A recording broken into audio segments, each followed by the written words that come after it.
Turning on your Russian legal bear. Elizabeth Whitepipe. Steve Brave. Here. Stanley Cohen. Vanessa Red Hot Thompson. Here. Michael Linderman. Fremont Fellis. Oh. Neil Blackfeather. Here. William Marshall. Wayne Frederick. Eileen Schott. Martha Bluethunder. Sherry Wright Plank. Norman Rennie. Oh. Pamela Kildenwater. Here. Raymond Coigle. Here. Dara Ayat. Here. Donna Hollenberg. Here. Fred Spottishill.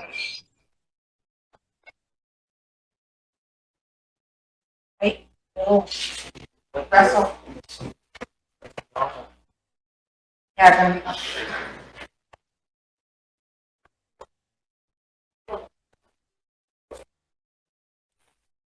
Evan?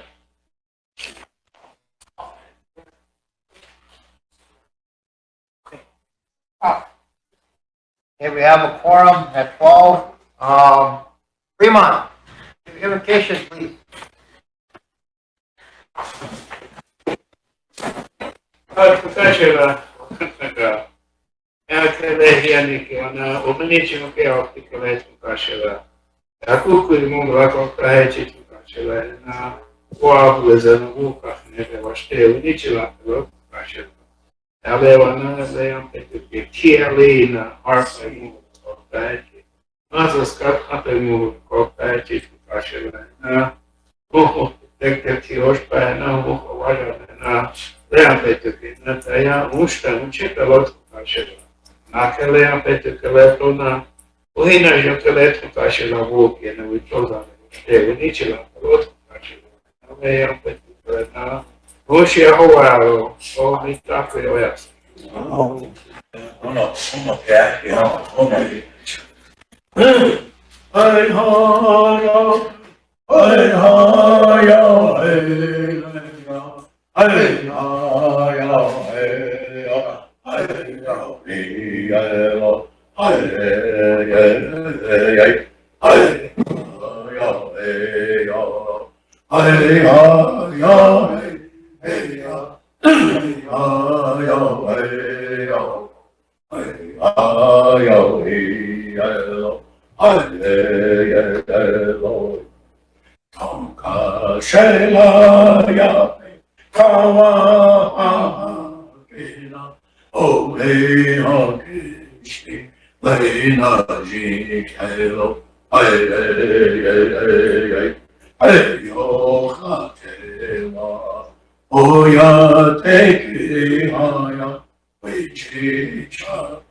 Okay, we have a few that need to be that request to be excused. Russell is going to be gone today.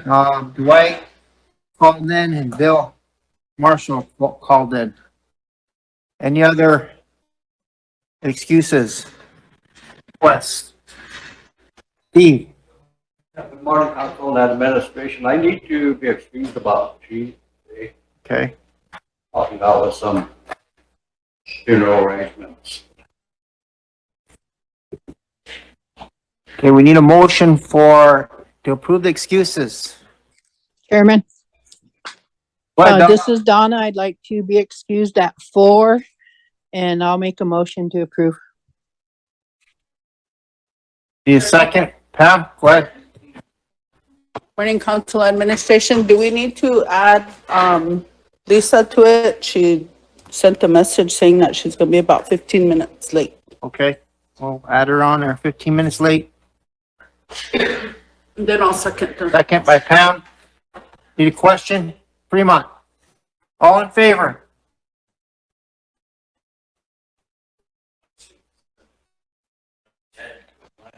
Tennille? Yes. Donna, Yes.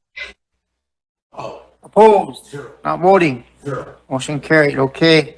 We have on the agenda today TLE and then ARPA.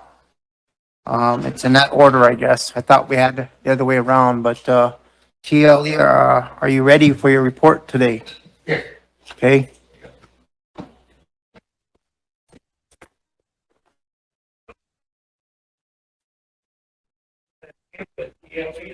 We need to make a motion to approve the agenda. Sorry about that, council. We need a motion to approve the agenda. Okay, motion by Pam, second by Steve. Question by Ray. All in favor? 9, 10. Online, Neil? Yes. Donna? Yes. Opposed? Not voting? Motion carried.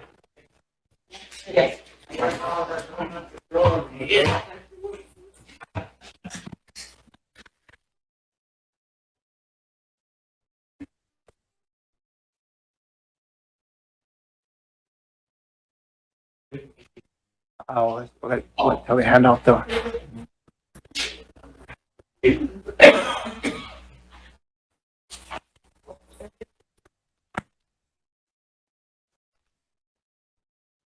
Okay, council, I wasn't here last week, but, there was a motion made to have a ARPA meeting, ARPA committee or construction office report today, and then there was TLE to report on, I think the question was dividends, and how we distributed dividends and the question over a payment that was issued to the tribe and that was to be taken out of the dividends, or if I'm correct. So, go ahead, Cleve.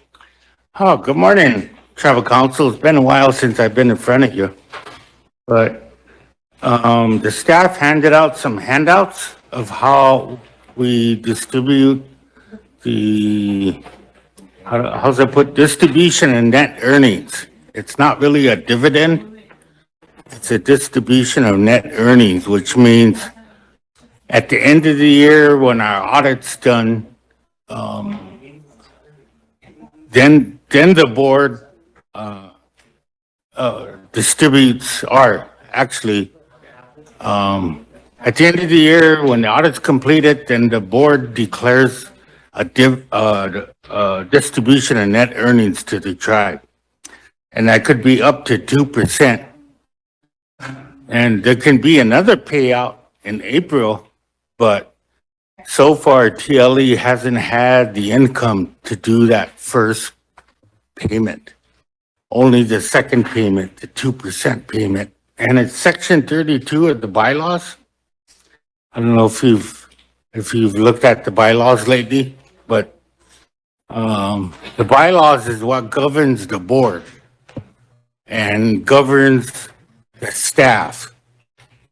So anytime we make a distribution to the tribe throughout the year, one, we don't have it budgeted in our account, and two, it's also not fair to the other shareholders that we have that are out there. And I know the tribe owns the majority of the shares and the land, but other shareholders have bought into TLE, but they don't get a distribution of what the tribe requests. They just get whatever is declared by the board at the end of the year after the audit's complete.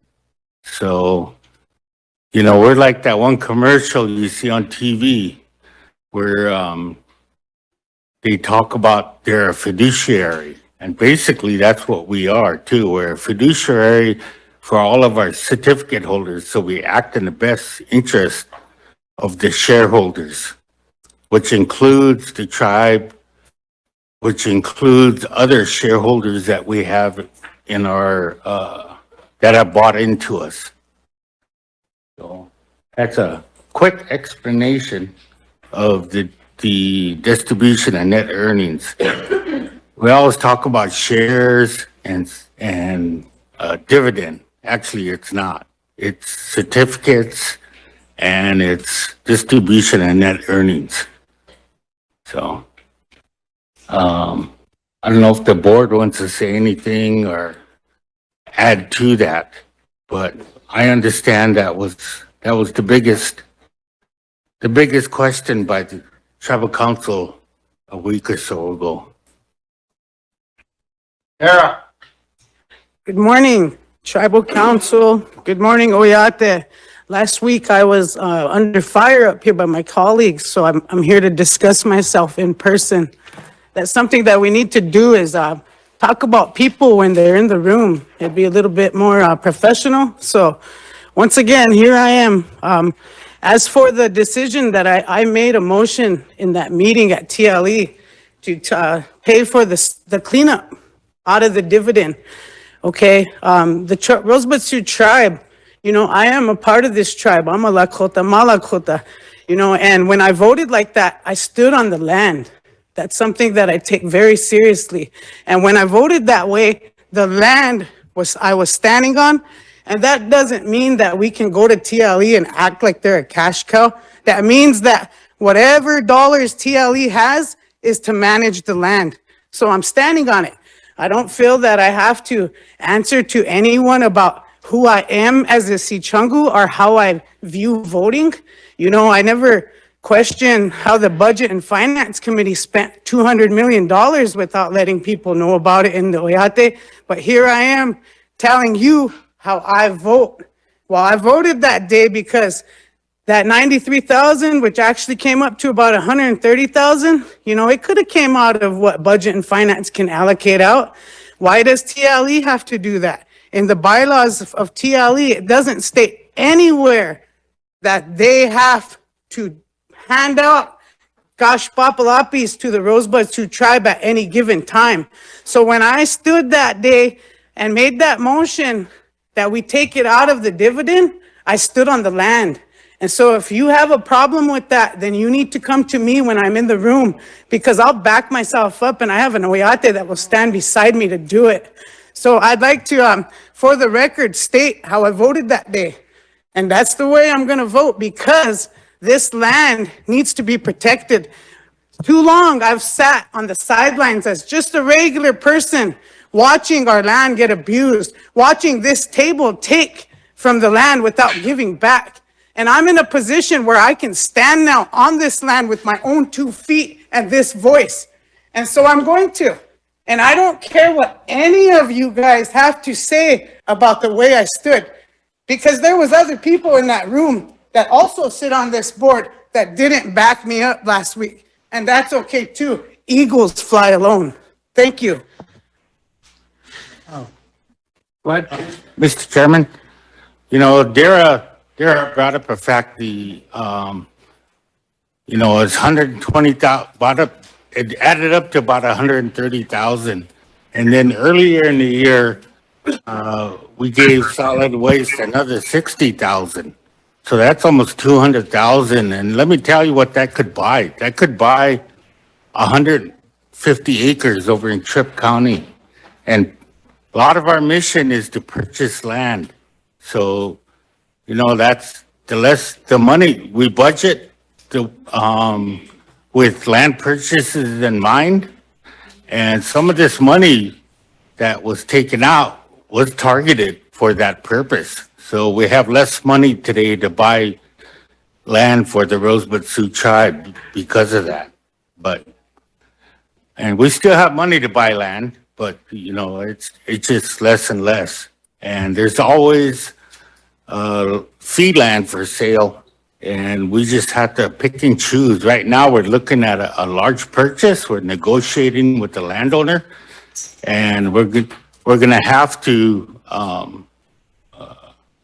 reduce our revenue to pay those payments. So as you can see right now in this handout, let me see. You know, our annual obligations for for loans that we have for land purchases is about $1.5 million. And that's just part of the $5 million if you look at that spreadsheet. So, we have to budget, with that in mind, and the land purchases and all the other obligations we have. Right now, TLE is short of staff, and we're getting ready to advertise for those positions. And we got a deputy director coming on board pretty soon. So, we have expenses too, and the staff at TLE is pretty small. In my mind, we need more staff, so that's less staff. If the more money we give out, the less staff we're able to have and less land we're able to buy. So, and in our loan obligations, we have to maintain a 2-to-1 ratio on our debt to income. And right now, we're standing pretty good at our debt to ratio. Please, you have a question from Jordan. Oh, sorry. Question. I didn't see it. Chairman, I have a comment too. Okay, I guess, so this is just for the second cleanup that you guys are wanting the payment for, or is it for both? It is for both, the motion was for both. Okay, Yeah. I guess so. How long has the tribe been splitting the cost? Because I know, the other charter that also splits it is SWA, so it's split 3 ways. So I feel like if TLE takes that away, then SWA is gonna come and wanna take their share away too. And then the tribe's gonna get stuck paying the whole amount by themselves. Well, the first payment of 60,000 was in our budget, and that's been historical. So we're not, I guess the word complaining about that one, because we knew about that, we put it in our budget, and it is to clean up the land. Yeah. So, we benefit from that too. So that's the way we look at it. Now, the second and third payment wasn't budgeted. And it was targeted towards the fairgrounds. So if I get questioned by another shareholder, why money was paid out like that, I don't know what to tell them. Just that, the tribe wanted it. So, Okay, and then I had a community meeting last night and there was a couple things that were kind of brought up. And one of the questions they were asking me to ask you was, what leases are open and which ones have been paid for? Because I guess they heard that they haven't been paid for yet. Leases have been getting paid, without knowing the exact lease. I really can't respond to that. But we're getting ready to advertise in the next week or so because we have less staff, but we're going to advertise for the key positions that are vacant. And we're also going to advertise what leases are available Okay. for all the counties. So that'll be coming out soon. And we're going to put it on our website. And we're also going to send it out to the mailing list that we have. And there's like 1,400 people on that mailing list. Okay, thank you. And so we'll have it available for them. So it'll come out soon though. Thank you. you had a question online. Howard, was that you that wanted the floor? It's me, Stephen. Good morning, everybody. Oh, go ahead, Stephen. Good morning, council and administration. I just want to make a comment. With all due respect, the charters, the revenue producing charters, such as Redco, such as the casino, such as TLE, are owned by the Rosebud Sioux tribe. The only purpose of TLE is land management. That DTI, that debt to income ratio that you're talking about, impacts the tribe. The tribe has a master loan agreement with Wells Fargo that allows TLE to make loans. If TLE don't have the cash flow for that, they shouldn't be taking on additional debt and increasing that debt to income ratio, because at the end of the year, TLE needs to know the only reason you are there is to benefit the Rosebud Sioux tribe financially, specifically in an annual dividend. And that should be priority number one for TLE, is to ensure that TLE can meet the expectations of the Rosebud Sioux tribe, meaning we budget $1 million in a dividend in our revenue. And if we don't meet that, that affects programs, that affects people's jobs, that affects people on making $11 an hour. Those are realities. And so TLE and the board need to know that they are there to benefit the Rosebud Sioux tribe. And if there is no cash flow to pay additional loans, then you shouldn't make them. I think that there should be better communication between the tribe and the board, specifically the council and the board, about how TLE makes decisions to increase their debt. Because right now you're saying TLE don't have the money because of debt, and then you're talking about taking on more debt. So that don't make any sense to me, because if the cash flow is not there, the cash flow is not there. You got to make that $1 million dividend payment, because that is what has happened historically. So I think that priority number one for TLE should be making that dividend to the tribe. Thank you. Mr. Chairman, if I may speak, you know, we can't guarantee $1 million every year. Maybe that's what it's been in the past, but right now our cash flow is sitting pretty good. And as far as the tribe's concerned, you know, before we purchase any land, that resolution has to come to the tribe, giving TLE the authority to buy land, fee land. And of course, you know, in the big purchase, we do our homework. We make sure it doesn't adversely impact our debt to income ratio. So we are acting in the best interests of the tribe and our other shareholders who are out there that have their faith in us to do the right thing. So that's. I have a recommendation, Chairman. Council, I recommend that if TLE is unable to assist the tribe in those payments, that we pull back the loss of revenue that we allocated to that charter and any future loss of revenue, because TLE is unable to meet the standards of the tribe. And if they can't meet that $1 million revenue, that affects our annual budget. $1 million of the $8.4 million that we just budgeted goes down 400,000 because we can't meet what we budgeted. And if we can't meet that revenue mark because they can't provide us with what they have always provided us in the past, then we need to amend our revenue budget, and we need to take a look at how TLE is spending that loss of revenue, because we gave all of our charters millions of dollars to assist them financially. And in the end, we're not receiving any revenue. I mean, any dividend to the amount that we budgeted. And that's an issue for me, because we base our budgets based on those dividends.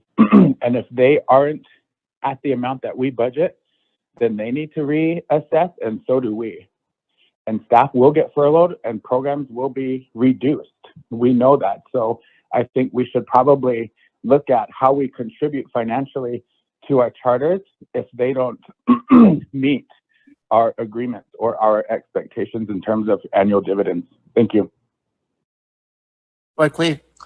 Yeah, my response to that is, you know, our loss of revenue money that the tribe, you know, graciously gave us, we have that targeted for this big land purchase if it works out. We're still in negotiations with the landowner, and it's approximately 6,000 acres of land, which I'm sure the tribe would be happy to get. And the money that left over after we purchase that land is also targeted for land sales. We haven't targeted that money for anything else but land sales. So if we're not able to get that land, TLE would not be able to buy or negotiate to buy for this big land purchase. So it would really cripple us and ultimately cripple the distribution and net earnings and at the end of the year when the audit's completed. So I would recommend against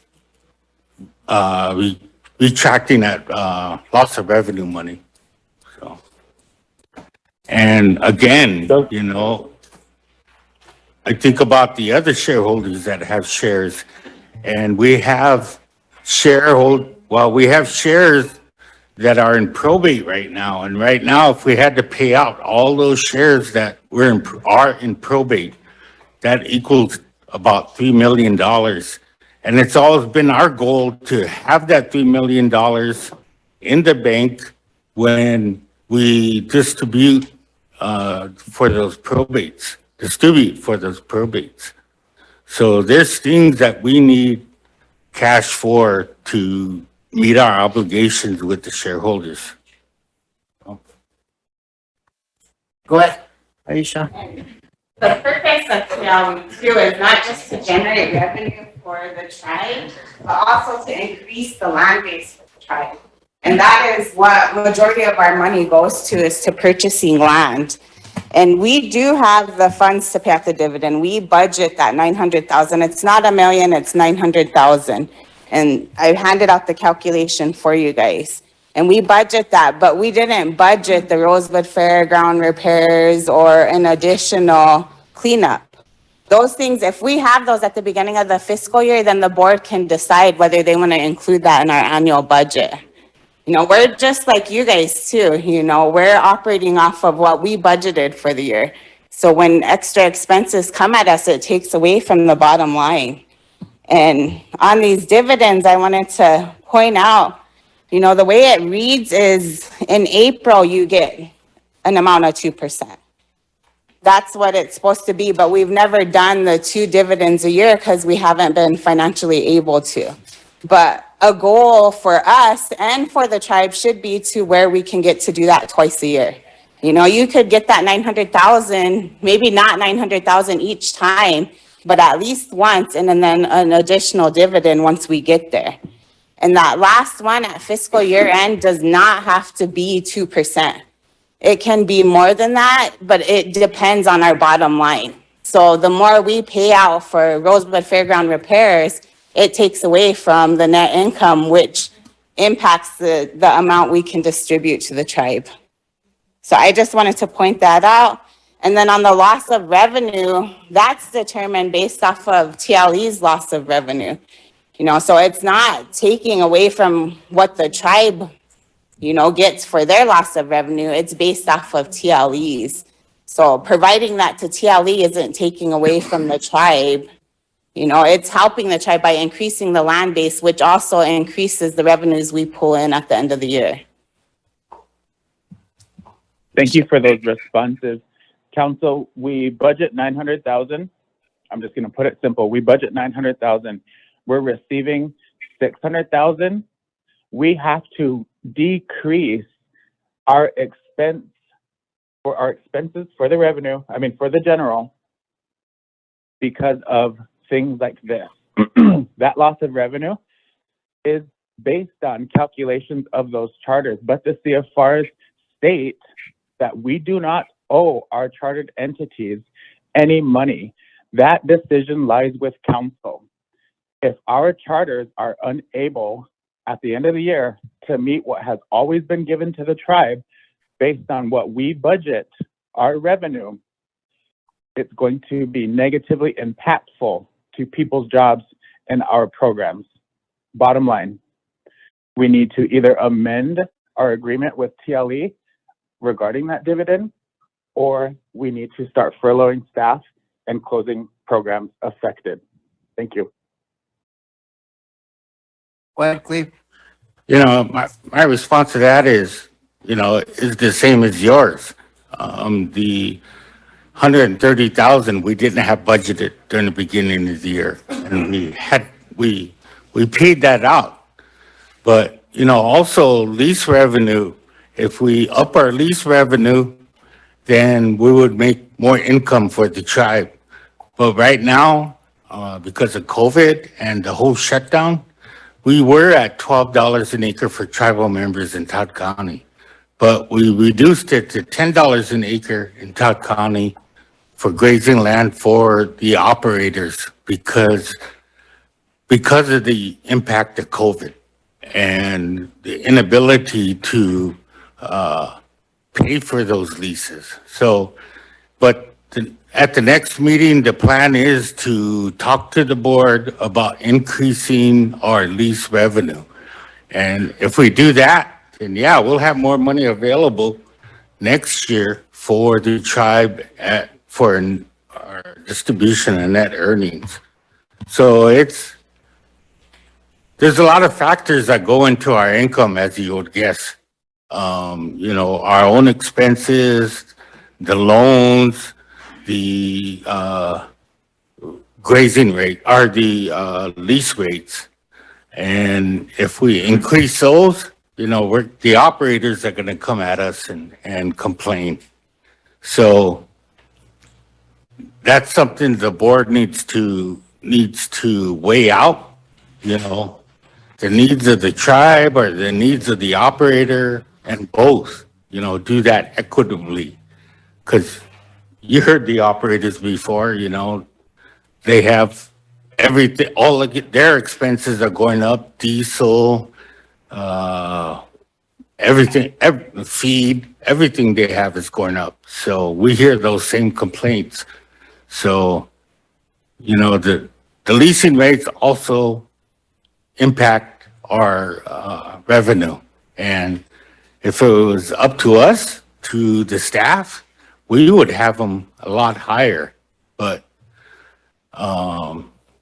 you know, we also know that the operators are having a hard time out there. So that's kind of my response to that. Thank you, Cleve. I would like to Thanks. attend that, or actually I'm going to attend that next board meeting about this lease revenue. And I do want to bring up the dividend specifically with the board, because I did see the comments that board members have made about paying the tribe what is written in your bylaws. And that does impact the tribe. And we just pulled back all of our loss of revenue from every tribal program. And I think that if the tribe is going to continue to have low cash flow, which we do, the general fund is low. And council, let me remind you, the general fund budget is not balanced. We are having to make cuts, 8.5%, I believe. So if you take those things into consideration and allow our charters to dictate how much they give us in a dividend, it's going to affect our cash flow more than it does. So I just want everybody to be aware and understand that. Thank you, TLE team, for coming. Those are my recommendations and my comments, Chairman. Thank you. Thanks, Stephen. I'll send you the invite to the next meeting, the time and date. But you know, we distribute the net earnings at the end of the year. Right now, because we can't do 2 payments a year. It'll impact our cash flow, impact the revenue, everything that we pay to the tribe. So, I don't know if that's, and we do it by our bylaws. I think they handed out the bylaws to everybody. You know, I'd encourage you to read that and get really familiar. Thank you. Get really familiar with it. If you have any questions, you know, let me know. We can get them answered on the bylaws. But right now, you know, that's the reason why, all this is the reason why we do what we do over there. So. Thank you. I don't know. Thanks, Stephen. Jordan Thank you. and Lisa. So the split is, you guys pay $65,568.80 for fall cleanup. Mhm. And then $60,968.48 for spring, totaling $126,537.28. But that's, you guys pay that amount, SWA pays that amount, and also solid waste. I guess I just don't think that we should be trying to stop our cleanups because they're needed. And if you guys take that money away from us, it's going to be hard for the tribe to swing that amount to get these communities cleaned up. And then as for the 98,000,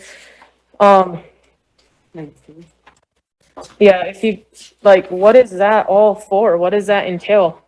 What's that price all for? It just says Rosebud Fairgrounds. That was a resolution that came from council to pay for those Rosebud ground repairs.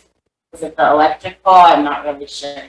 But it came from council for TLE to pay that. And it totaled like almost 130,000 because So, they initially brought the request over, their total wasn't summed up right, so they left off about 20-some thousand. So then we ended up doing a petition to pay that amount because they needed that full amount. So it totaled $129,135. Yeah, Jordan, I don't think anybody's talking about not paying for cleanups. but it's in here. It says, and to deduct amount in the first payment for spring 2022 from the Rosebud Sioux Tribe 2021 dividend payment. So to me, you're trying to take that money back from us in our dividend payment. That's how Yes. that reads, right? Yep. And I don't agree with it. We did have it in our budget for the spring cleanup, but the board made that motion. I can't really speak for their reasoning behind it. And, you know, if we knew about the expenses before our fiscal year started, we could include it. But this year, it just came out of the blue. And like I said, you know, that could have been 150 acres in Trip County. That's what that kind of equals to. But yeah, I don't think anybody's talking about not having cleanups. But the fair and equitable way to do it is to take it out of the tribe's distribution and net earnings because we didn't have it budgeted. And it's not fair to the other shareholders that had bought shares with us because they don't get that extra money that the tribe is getting from us. If we pay out the Class A certificates and the Class B certificates. So when the board declares a percentage, and that percentage is what we pay the tribe, and that percentage is what we also pay the Class A and Class B certificate holders. So just that percentage according to their shares. And we have several large shareholders. But we pay them all out. And, you know, I should have known how much we pay the Class A and Class B, but it's quite a bit of amount. So they also share in the distribution and net earnings. Lisa, your comment? Good morning, Steve, and thank you for coming today.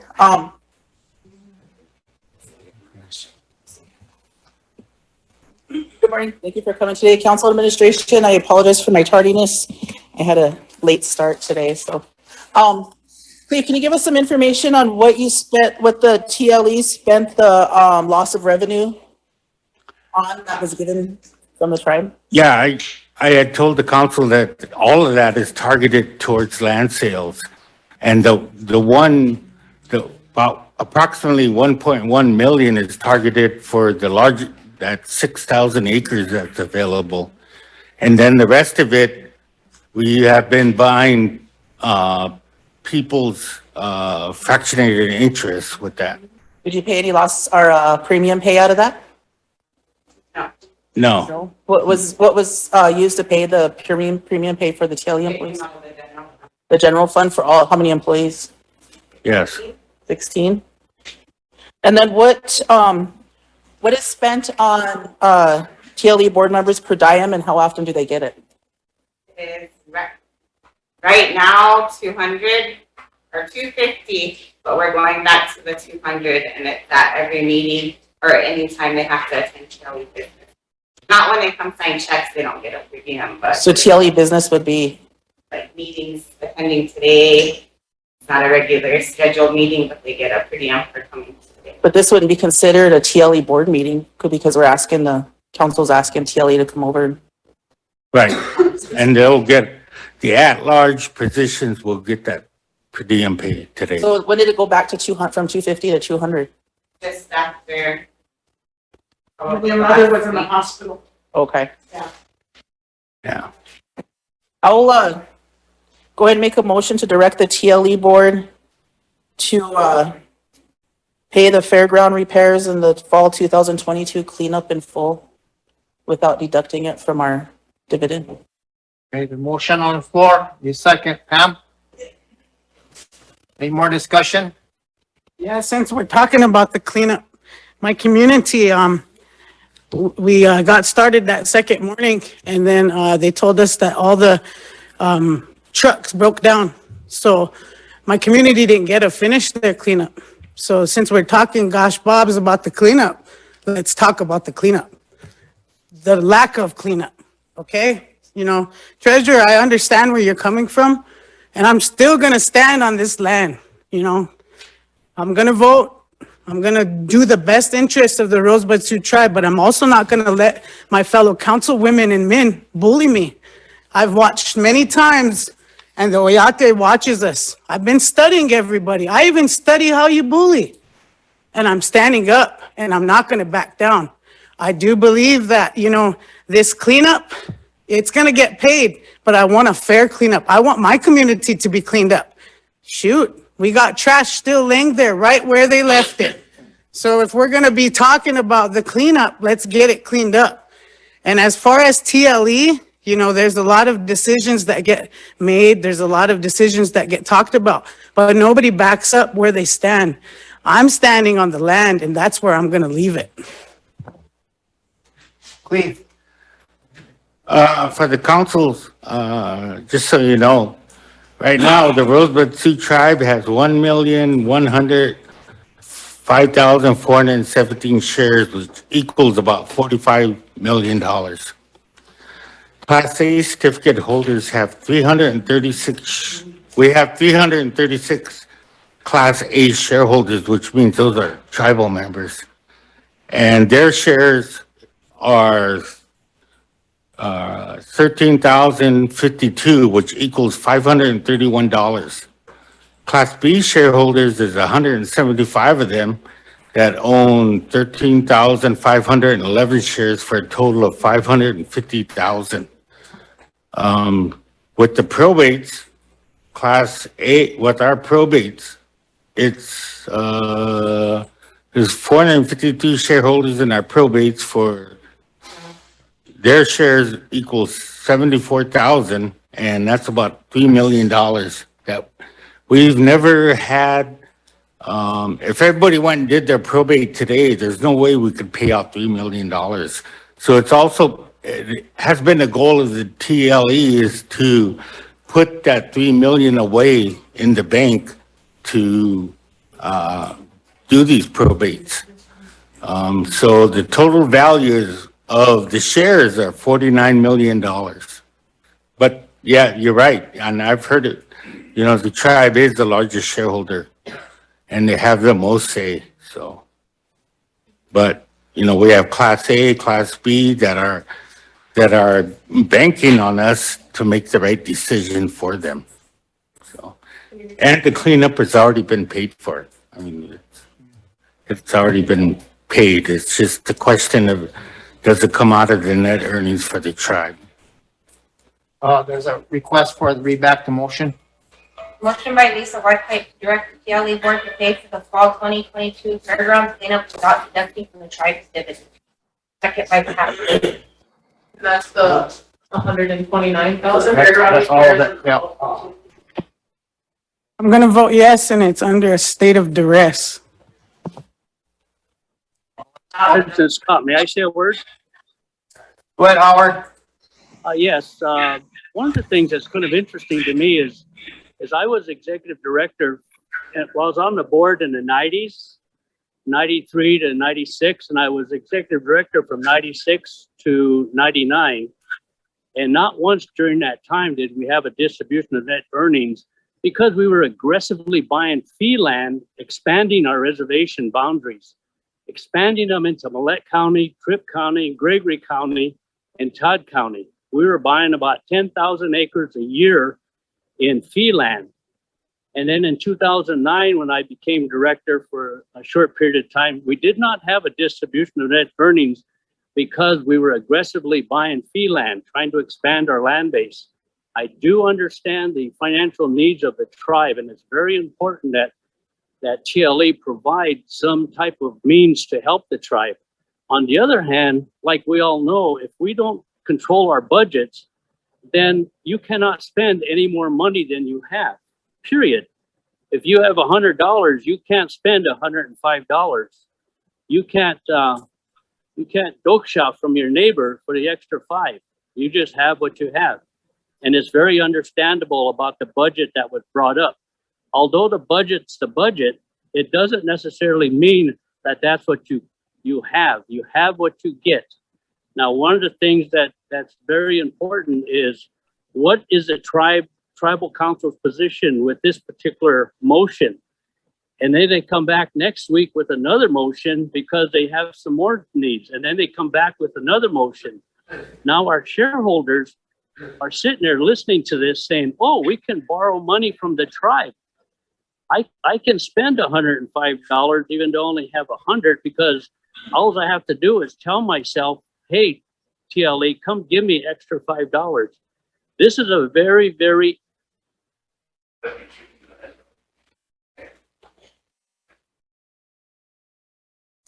the history of TLE know that back in the 50s, this very thing tried to happen.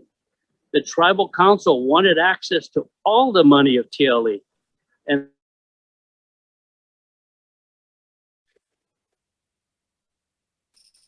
Howard, you're cutting out. I just want to say that we do need to provide some funding.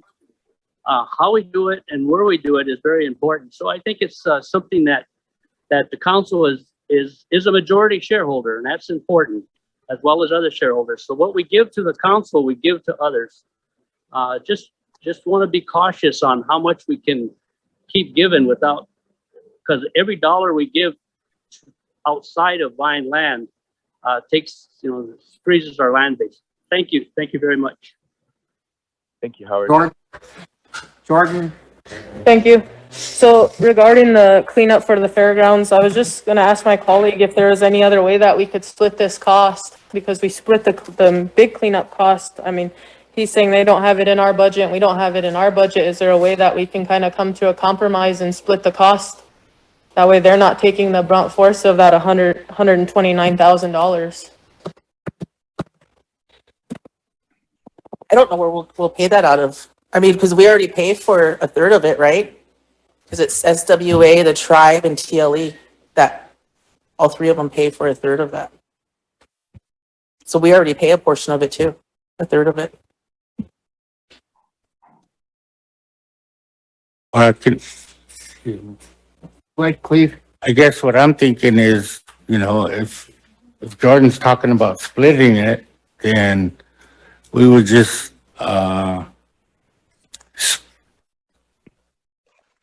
take a portion out of the distribution and net earnings and then charge the other amount to the distribution and net earnings.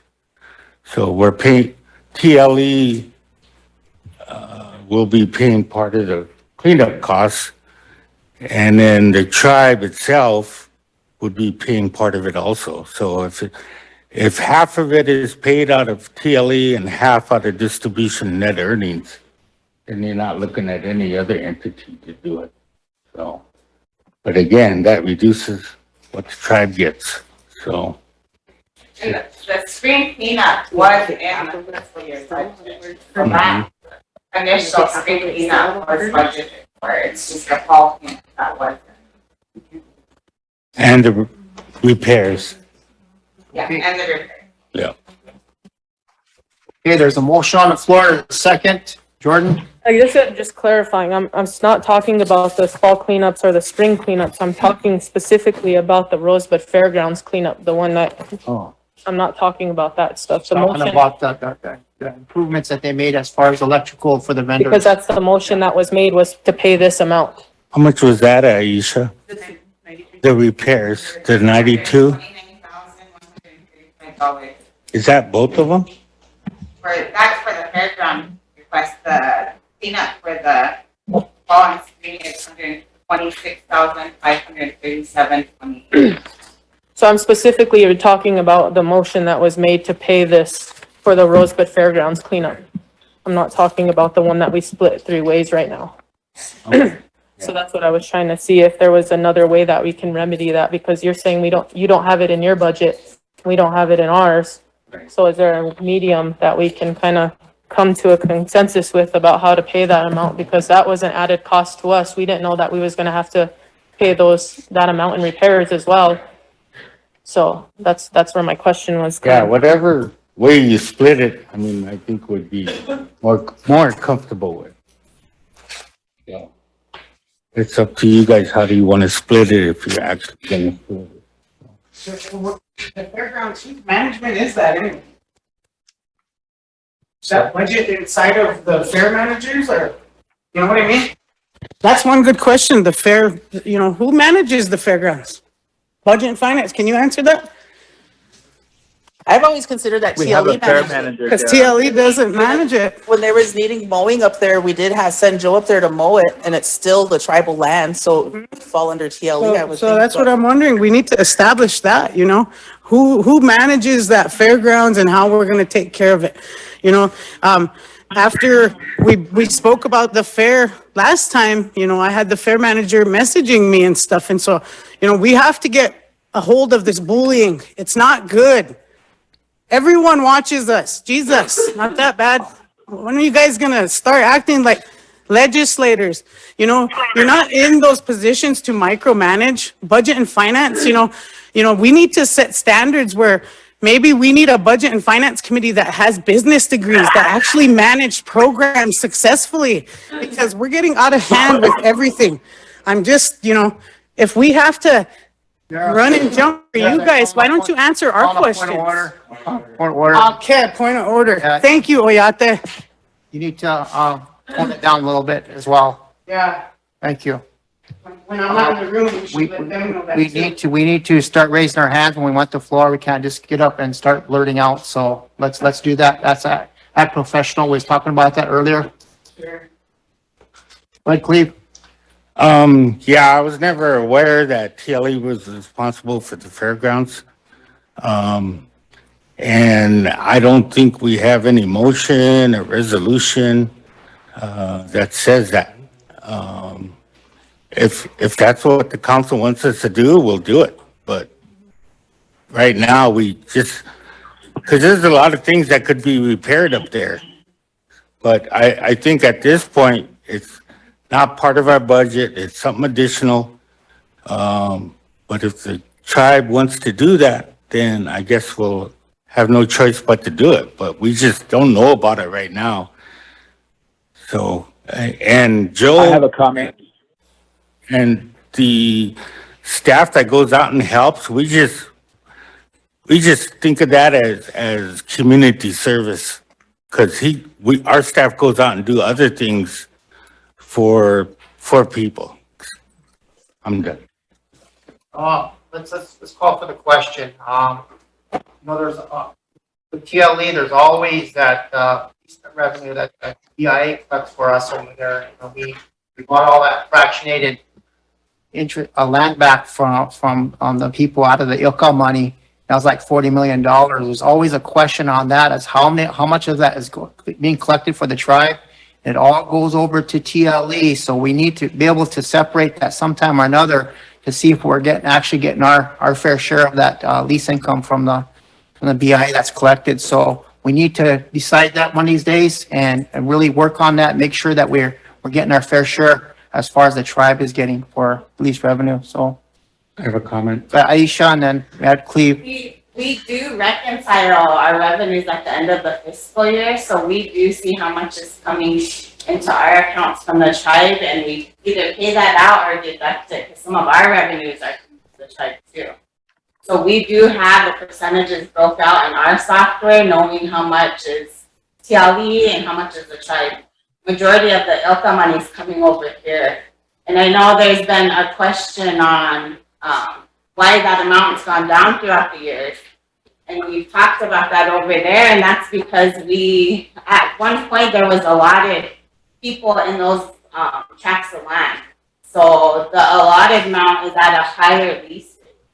And then we bought up most of those allotted tracts during the ILCA. So then they become 100% tribally owned, Yeah. and the lease rate goes down. Can we get a breakdown of that? Because I was told that when it comes to it comes from the BIA, it's collected from us, it goes to TLE, it's not separated out. So, can we get a break, if you're doing that, can we get a breakdown for the I can council? add at the end of FY '21, because that's as far as we are. Okay, So '22, Yeah. we've already got a jump start on those reconciliations, so that'll be done a lot sooner this year. okay, So we can get that out for you guys. okay. Yeah, Cleve, then we'll call for the question. the way I understand it is the Cobell land purchases and in total and the ILCA purchases in total already does come to the tribe. OST or whatever their name is now, put ticklers on those accounts, those revenue accounts, and those automatically get sent to the tribe. What Aisha's talking about are those fractionated interests that we receive for the tribe, which this year, and you guys directed us to fix that problem. This year, that's gonna be way down.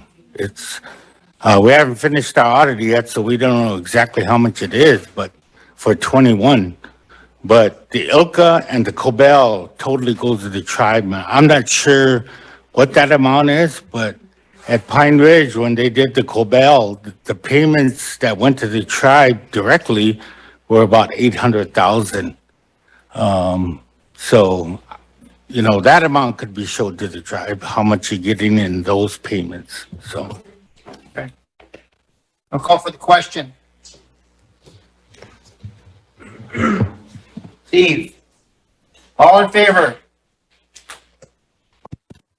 1, 3, 4, 5, 6, Let it be 7. known, mine's under a state of duress. For the record. Online, Donna? Yes. Janelle? Not voting. Wayne?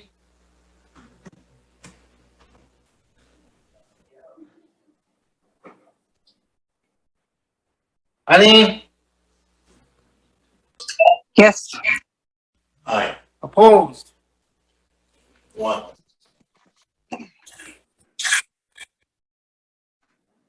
3, 4, 5.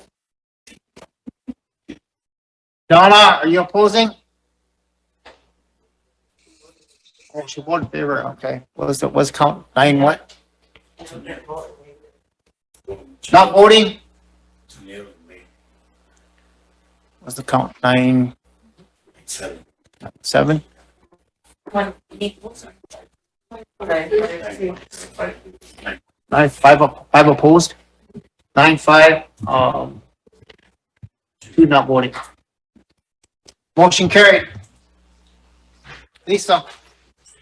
Just for the record, as a member of Budget and Finance Committee, I do have a undergrad degree in business administration with a minor in accounting. That's good. 1 out of 5. Thank you, Tribal Council. Thank you for having us over here today. Pam? Chairman, I had some questions, but I was waiting until the vote was counted. You know, first off, I want to talk about what Daryl keeps bringing up against other council reps. You know, that day that we had this discussion, I know you were talking about me, but that day, this discussion came after you had left the council meeting. And that's the, I had no intent of bringing it up, but it came up. So we had the discussion. And furthermore, you know, for us to call each other out, bullies, whatnot, it isn't good. You know, those are discussions that we should have in executive and whatnot. But anyway, going back to the bylaws of the TLE, in here, it's purpose and objectives. Well, first I'll start with the organization. Says the Rosebud Sioux tribe, having been incorporated, hereby authorizes a subordinate organization under the tribal council to be known as the Tribal Land Enterprise, henceforth known in these bylaws and official documents pertaining to the tribal lands as TLE, through which this plan will function. So right there tells me that it is actually the Rosebud Sioux tribe, and we as legislators are the ones that make those decisions for it. And going into page 3, under compensation of board of directors, members of the board of directors who are not otherwise receiving a salary which includes council per diem from the United States or the tribe may be paid a salary by the TLE at a rate per day as fixed by the holders of certificates of interest at their annual meeting for each day devoted to TLE matters. Now, to me, that sounds like their per diem has to go through the shareholders meeting in order for it to be changed. Whether the board makes a motion or not, it still has to go through the shareholders meeting. Is that correct? That's what it sounds like, yeah. Yes, and actually right now, that's getting corrected by the board themselves. So, Okay. So in here, I did read, and you know, you guys are the land management for land managers of our tribe. It don't matter if you're a shareholder or not. All lands here on the Rosebud Reservation belong to the Rosebud Sioux tribe, and the Rosebud Sioux tribe is all people. It doesn't matter if they have a certificate or not. But at some point, there was a lot of discussion regarding the taking care of our land. Now, you guys are a management, that's what you're there for. So when there's things that are going on with our lands, I think that maybe in your next future budget, you should probably put something in there to take care of our land. I do know that there was, what do you call them? Remember we did it for Solo too. It was the compliance officers. Mm, yeah. Did you guys get compliance officers hired? No, we didn't. Actually, we'll be advertising for one here very soon. We do have one. Yeah, we do. We had have two in the past. Okay, so explain to me when our people put in for, you guys have home site applications.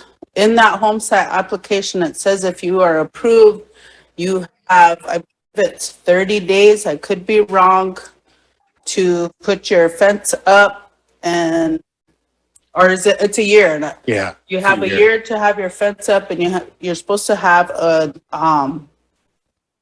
something solid on the ground to show that you are going to utilize that for a home site. Now, how many of those have you guys gone out and checked and there isn't anything but a fence up? We haven't checked many of those because our guys are busy out with the livestock or lease violations, but we haven't checked each home site to see if they at least got a fence up. And I don't have the resolution sitting here in front of me that requires a year, but I can tell you we have many home sites that are 5 years or more with nothing on them. And we haven't taken action on those, but I would like to take action on them because we have people coming in. I need a home site. I got a trailer house coming next week. So some of these home sites that don't develop, I see them as like land grabs. Somebody just wants to put a lease there so they can have land, I guess. But we do need to clean up that home site lease process and the leases themselves. So has the board or anybody, shareholders meeting brought them concerns to you as the director, and have you tried addressing any of it? No, this next meeting, that was, along with the rates, I was gonna bring that up. Because these 2.5 acres that people get is less income to the tribe too. It's taken out of either a range unit or it's taken out of either a lease when they put these home sites out there. So, And then also with the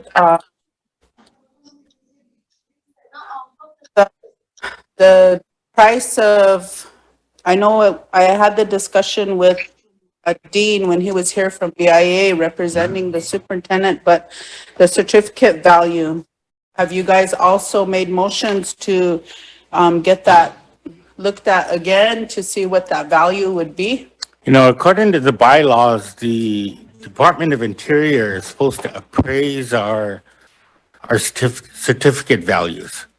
And the last time that was done is in 2012. And that's when I was superintendent. But since then, TLE has asked Interior to do that. And of course, Interior split out their appraisers into a different organization.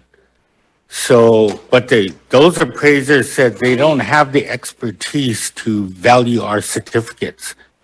And we've talked about at the board meetings and in the staff, getting them appraised. If we can find an appraiser that understands our certificates. And our certificates are based on land values.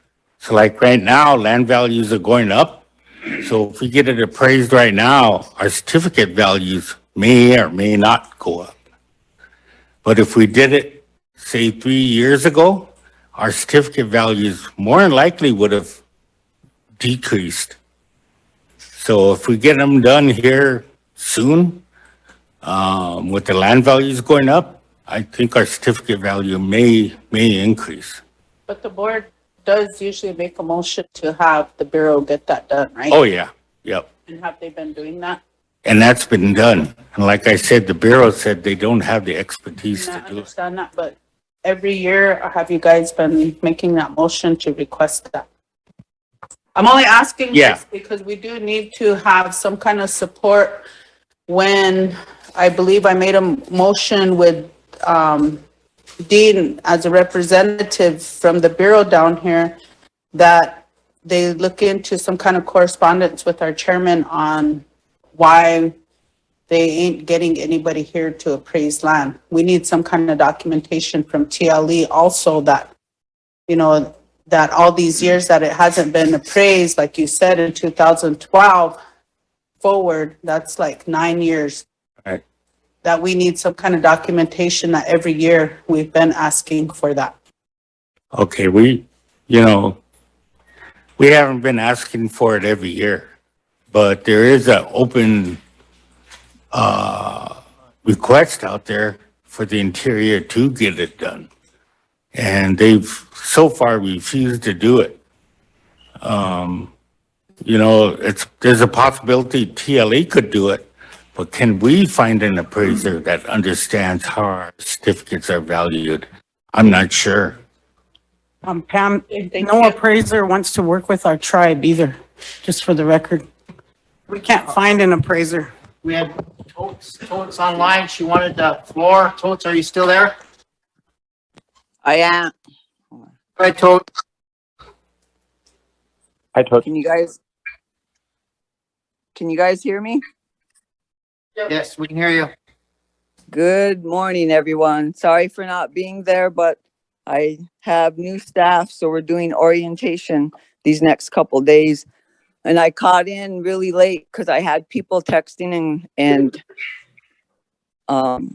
with concerns. And you know, TLE does take care of our lands. They are responsible, but it's not just TLE. It's the whole Oyate. We should be proud of our land. And look how she looks.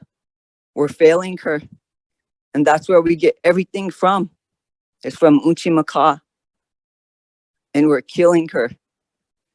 So we should all be responsible, not just TLE, but the whole Oyate.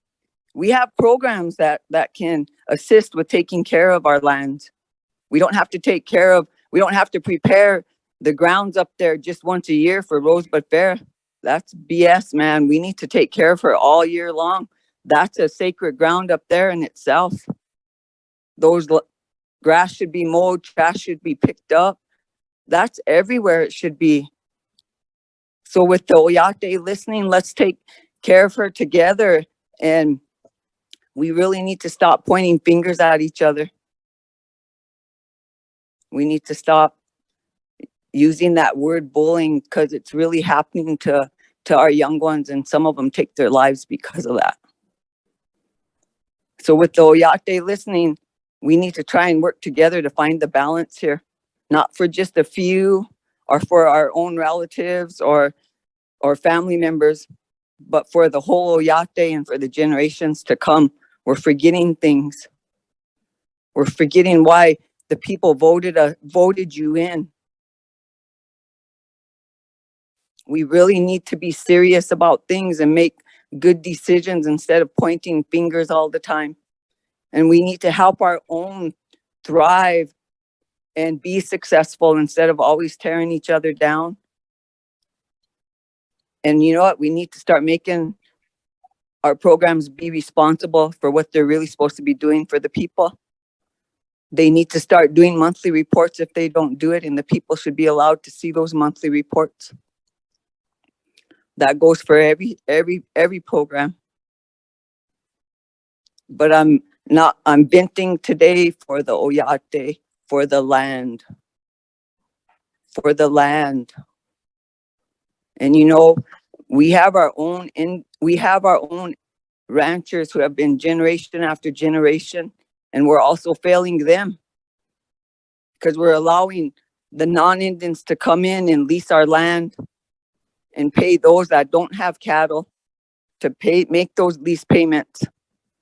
They don't have to go to the bank and borrow every year and be in debt for the rest of their lives because they have the white man, the non-Indian, paying for it. We really have to find our balance for the people and for the generations to come. I really wish I could be there today to voice in person, but I can't because of my obligations here to the school right now.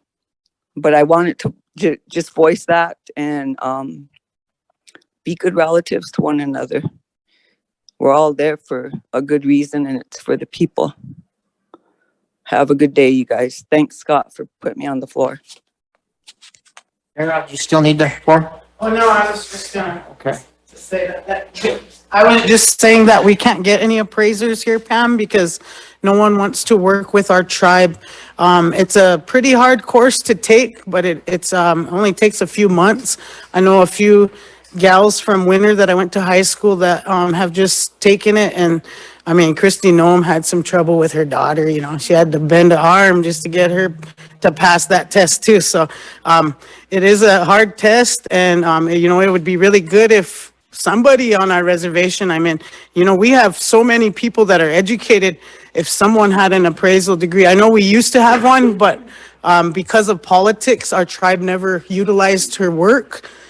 She's in a nursing home now, but yeah, we need an appraiser because the fair market value, what the BIA gives to our landowners, to our leasers, to our allottees isn't fair at all. It's actually from Dona years ago, Dona decades ago, actually. So, you know, that money that our allottees are receiving is very little.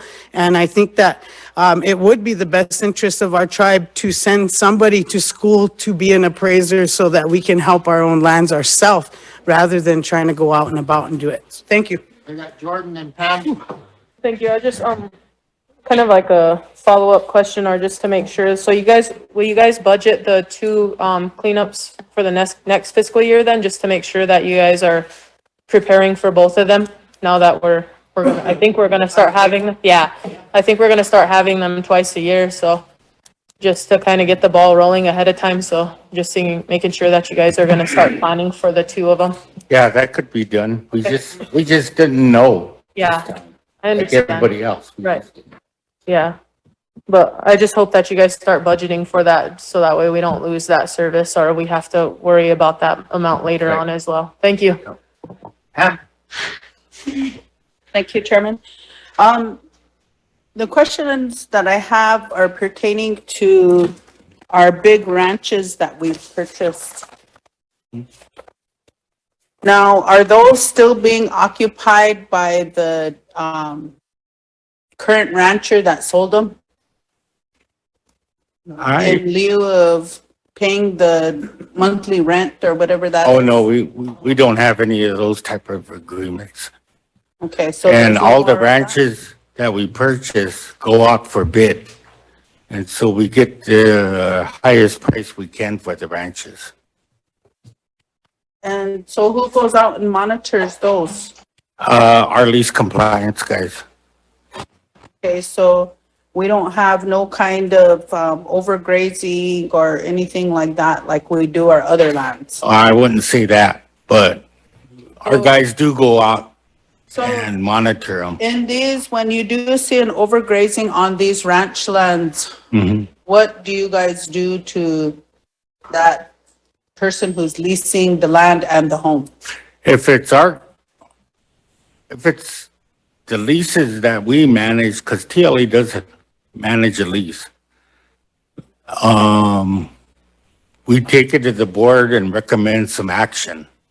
Otherwise, if it's on a lease that the BIA, initiated, then we send that to the BIA for corrective action.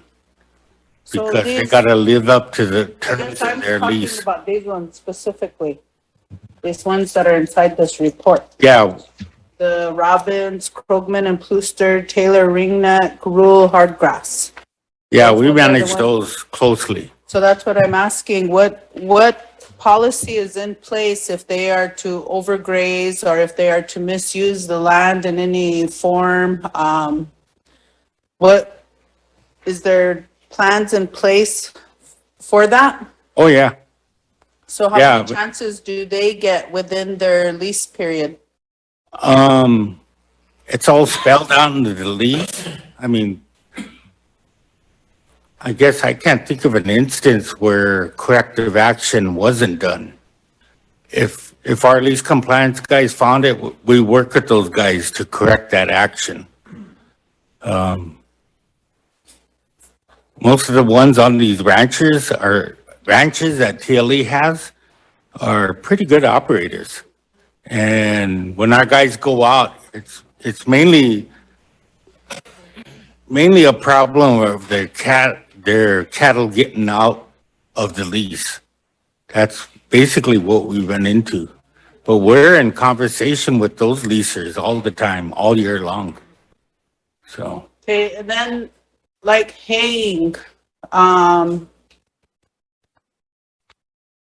when they're around the SWA units, is that considered SWA's lease that they need to do any kind of, lease violation, or is that TLE? when we get called, and we had one by Parmalee this year, our guys, even though it might be an SWA lease, you know, the boundaries of it, we take action on it. And we had somebody, and we don't even know who it is yet. I mean, do they get permission from you guys, or are they supposed to get permission from SWA? Well, they get permission from us, Okay. even though it's a SWA lease. Okay, I guess what I'm talking about is, within Two Strike, I don't know who's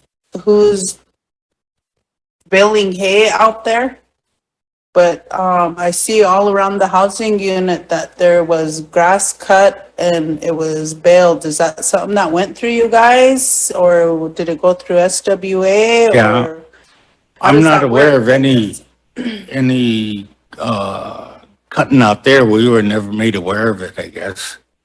Not saying that, you know, not playing it off like that, but we wasn't aware of anything like that. And sometimes it's within somebody's like people get a 10-acre, 2.5-acre home site and they get a 7.5-acre business site. So it might be within those business sites and so, This is within their community. That's what I'm talking about, And is that cluster of housing. That's why I'm like yeah, and wondering who, I mean, who But I'll- allows that stuff? Because I mean, I just want to know, Yeah. maybe other communities have that opportunity to have something like that done within their community. for Oh, yeah. revenue, But I don't know if that is what's done there, because that's the first time I've ever seen that. That's why I'm asking. some communities make agreements with operators to bail within their boundaries. And they have to come to us for, the rate and lease payment, but other communities usually do, a split with them, like 60-40, and sell the 40% back to that operator for income. I mean, we have communities doing that also within their boundaries. Everything always has to go through you guys first, right? Yes, Okay. for hay cutting. Yeah. Derek, go ahead. Our fellow council, whatever happened to the, Land Use and Environment Commission? I know that we used to have one, that would be really good if we could get that up and working again. I know Solo used to take care of that part. That would kind of cover a lot of the concerns, especially within the compliance. Solo has a pretty big job doing regulatory work, TLE as well. We see the stuff, you see little 2.5 home sites with like 4 or 5 horses in it, like what the heck? So there is a lot of issues that we need to deal with, and I'd like to know where the Land Use and Environmental Commission sits, and if we could possibly revitalize it, because that's a pretty main and important commission that concerns the land, and I just feel that if we're going to get anywhere protecting it, then maybe we should have a commission that's set up with it, And can someone answer that question? I'm not sure what happened to that. I know it became an issue a long time ago and then they just never advertised for that commission again. So maybe you guys address that in a committee, at the committee level. Maybe if you want to bring that back to and make it active again, you're going to address it, bring it back to council. Otherwise, I think we're done with TLE. Thank you, Council. Oh. One more question. So your shareholders meetings, they've been being canceled? No, they haven't. I can't think of one that's been canceled. Okay. The shareholders wanted us to have one within 60 days of our last one. And we've lost, what do you call it, quorums. So we haven't set the date, but I'm sure the board in the next meeting will set a date as soon as possible. We actually did have one scheduled for September, but then you guys, had. Oh, that's right. Scheduled the council meeting for that same day, so we had to cancel it. And we were going to use the chambers for that one. Yeah, bring them back over here. So you're right. I guess I apologize. You're right. We did cancel that one because you guys were meeting in a special session, so. So maybe when you guys meet on October 11th, you guys will schedule a meeting. Right. That's, And that next special one is, the agenda is for the amendments, the bylaw amendments. It's just for that topic, and then our annual one won't be scheduled until after we get the audit. Okay. Chairman? Yes. Inside of TLE, can the council make a motion to have TLE's annual budget submitted to council so that they have an understanding of what their budgets look like? And if they have questions, it can be directed to the reps that are there. I think we don't need a motion. I think you just request it, and I think Cleve will provide that, right, Aisha? Yeah, Right. and we do hand that out at the annual shareholders. Give it to all the shareholders that attend. Yeah. Once it's approved, we could provide that to the tribal council. We don't need a motion to do it. And we're working to put a lot of that information on the website too. Yeah. Anybody who wants access to it. Okay, thank you. Okay, TLE, thank you for coming. Thank you. Council, we'll have them shake hands and we'll take 10. Thank you.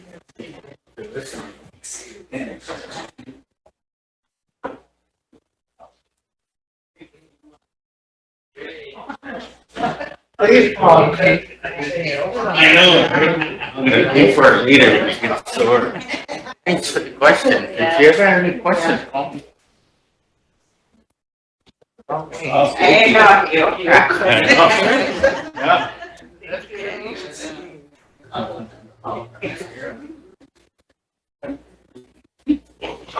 Well, we're taking 10, right? Thank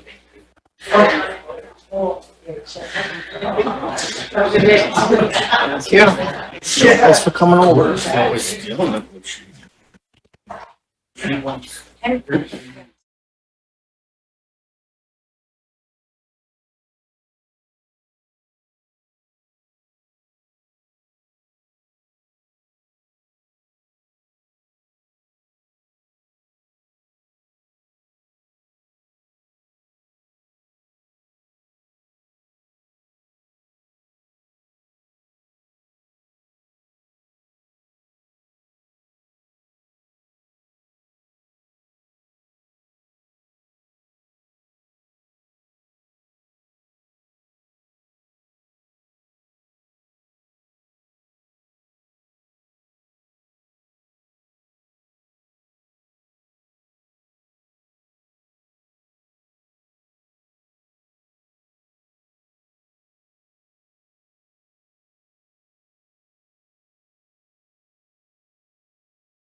is, the mobile homes out there, the trailer houses that are old.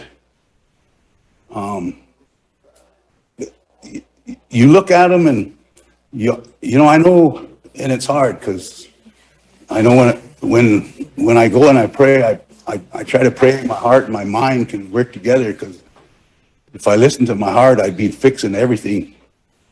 But you have to find a ground in the middle and be smart about what you're doing and not waste money. Because some of these, I feel you'd be wasting money if you tried to make them livable. That's how far gone they are. They're just old.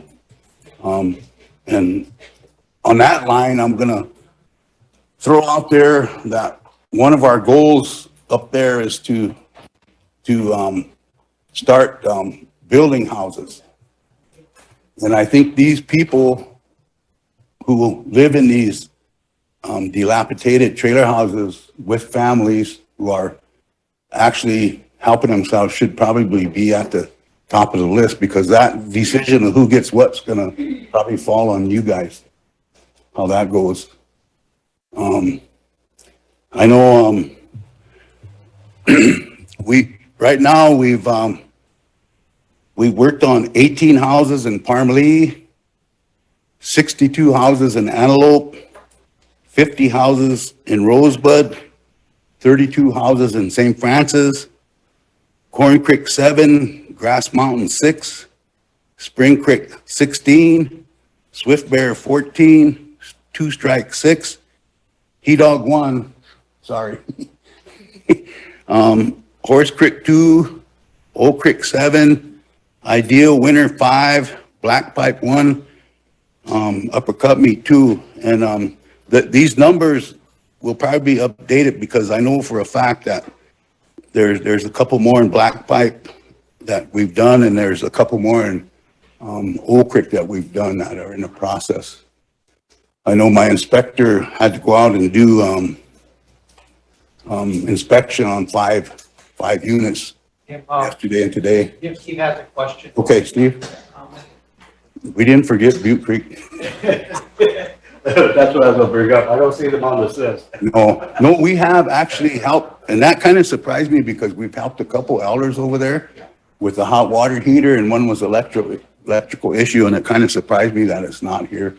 Yeah, that was my question. I didn't see any on this list, and I know there's needs out there. Yeah. It comes up all the time. Okay, and, before you go any further, I'd like to thank you for all the work you have done. I know it's very hard. There's a big need out there. Yeah. And from what I see here, the work you've done already, that's a lot. Yeah. I mean, especially those roofs out there. It's a lot Yeah. of cash and a lot of manpower. Yeah. So thank you for that. Thank you. It's good to hear that, because we don't hear that very often.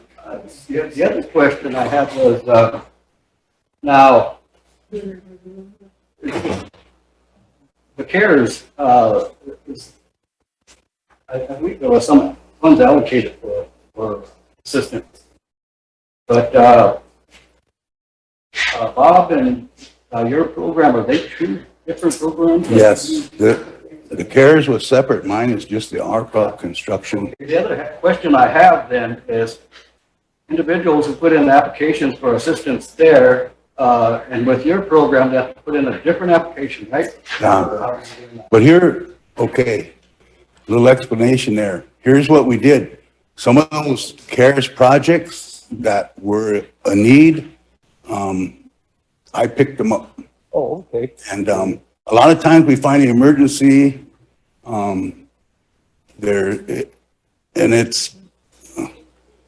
right now there's one by Oak Creek that you can see through the roof, and because of the damage. And my inspector actually fell through the roof, and one in Antelope, a Sioux 400, while he was up getting his measurements. That's how bad the roof was, and people living in there. And just to throw this out there, the need far exceeds the resources we have. And no matter what, not everybody's going to get help. So I'm in a position to really catch grief, I guess, or try to make, like I said, I gotta make that decision, that call sometimes, and So you- hopefully it's an emergency. So what was left, was Bob's projects, you picked them up then? Some of them, yes, Some of we picked them? up, yes. So under what happened to the rest of them that weren't completed, that were on the list? I don't know. That's something maybe I need to sit down with him, because like I said, this thing's like, it took off like a freight train, and that's kind of how it's been. I mean, it's, That would be a good idea, because I'm thinking, some of our members might have applied for the CARES assistance with the CARES funds, and they didn't realize that your project is basically a different project, and they'd have to apply for assistance from your program also. So, hopefully we'll get the word out, and maybe you can get together and figure out which ones, because I think they need to know. They're probably sitting back saying, nobody's ever come here since we applied, and they think it's the same project, but actually they're two different monies. So, yeah, that'd be a good idea. we can do that. One of the things too is like I said, right out of the gate, I wanted to do roofs, because a home's gotta have a roof on it to save it. And some of these are so bad, and Yeah, we're lucky. I can recall bringing it up in some of our meetings that we wanted to really, concentrate on the elders and handicapped and disabled. And what are you considering that as far as age group for? It's 60 years over, and on this list, the 221, 142 are elders. I see. And 79 aren't elders. They were considered emergencies. And one thing I noticed too is that the handicap's not identified, so I'm gonna have to talk to them and see if we can get that identified. So let's say, for example, I'm not sure, but I think some of the projects or some of the requests or applications might have been filled out in Butte Creek for during the CARES Act funds when they were doing these projects. So how are we going to determine whether they have to put in another application or not? We'll probably discuss that, but that's an easy fix. Okay. It's an easy fix, and I'll talk with Bob and find out who's out there, and I'll specifically let him know in Butte Creek so we can see. I mean, that's for all our members that applied, all their homes. I think we need to probably, because some of them I'm thinking are probably sitting back waiting, but Yeah, I they understand didn't know what they you're were, saying. Yeah. it was with That Bob's there's a project. different deal. Yeah. Yeah. Yeah. Okay, thank you. And we'll do keep that. up the good work. Thank you. I'm kind of lost my train of thought there. Anyway, that's kind of where we're at, and I wanted to concentrate on roofs more, but I know there's a lot of houses that need siding and windows, and that's something that maybe next year we'll get into, because people forget this is a 3-year project, and I tell people, but people, I mean, no patience, I guess. Vice President wants the floor. We have Jordan and then Ray. Jim, do you know about how many furnaces you got requests for that are pending? And right now, I think there's like 15 or more that we've put in an order for, and I ordered 15 extras, so that's like 30. And we're gonna get more furnaces too, because I'm gearing up for, I was just thinking this of the winter. season. Yeah, and it's a process. Yeah. We'll get, like windows, it takes 7 weeks or longer to get windows. It's crazy. Like, I just got a text from an elderly lady that, where's my window? I'm waiting. And I said, well, it's ordered, but it's coming.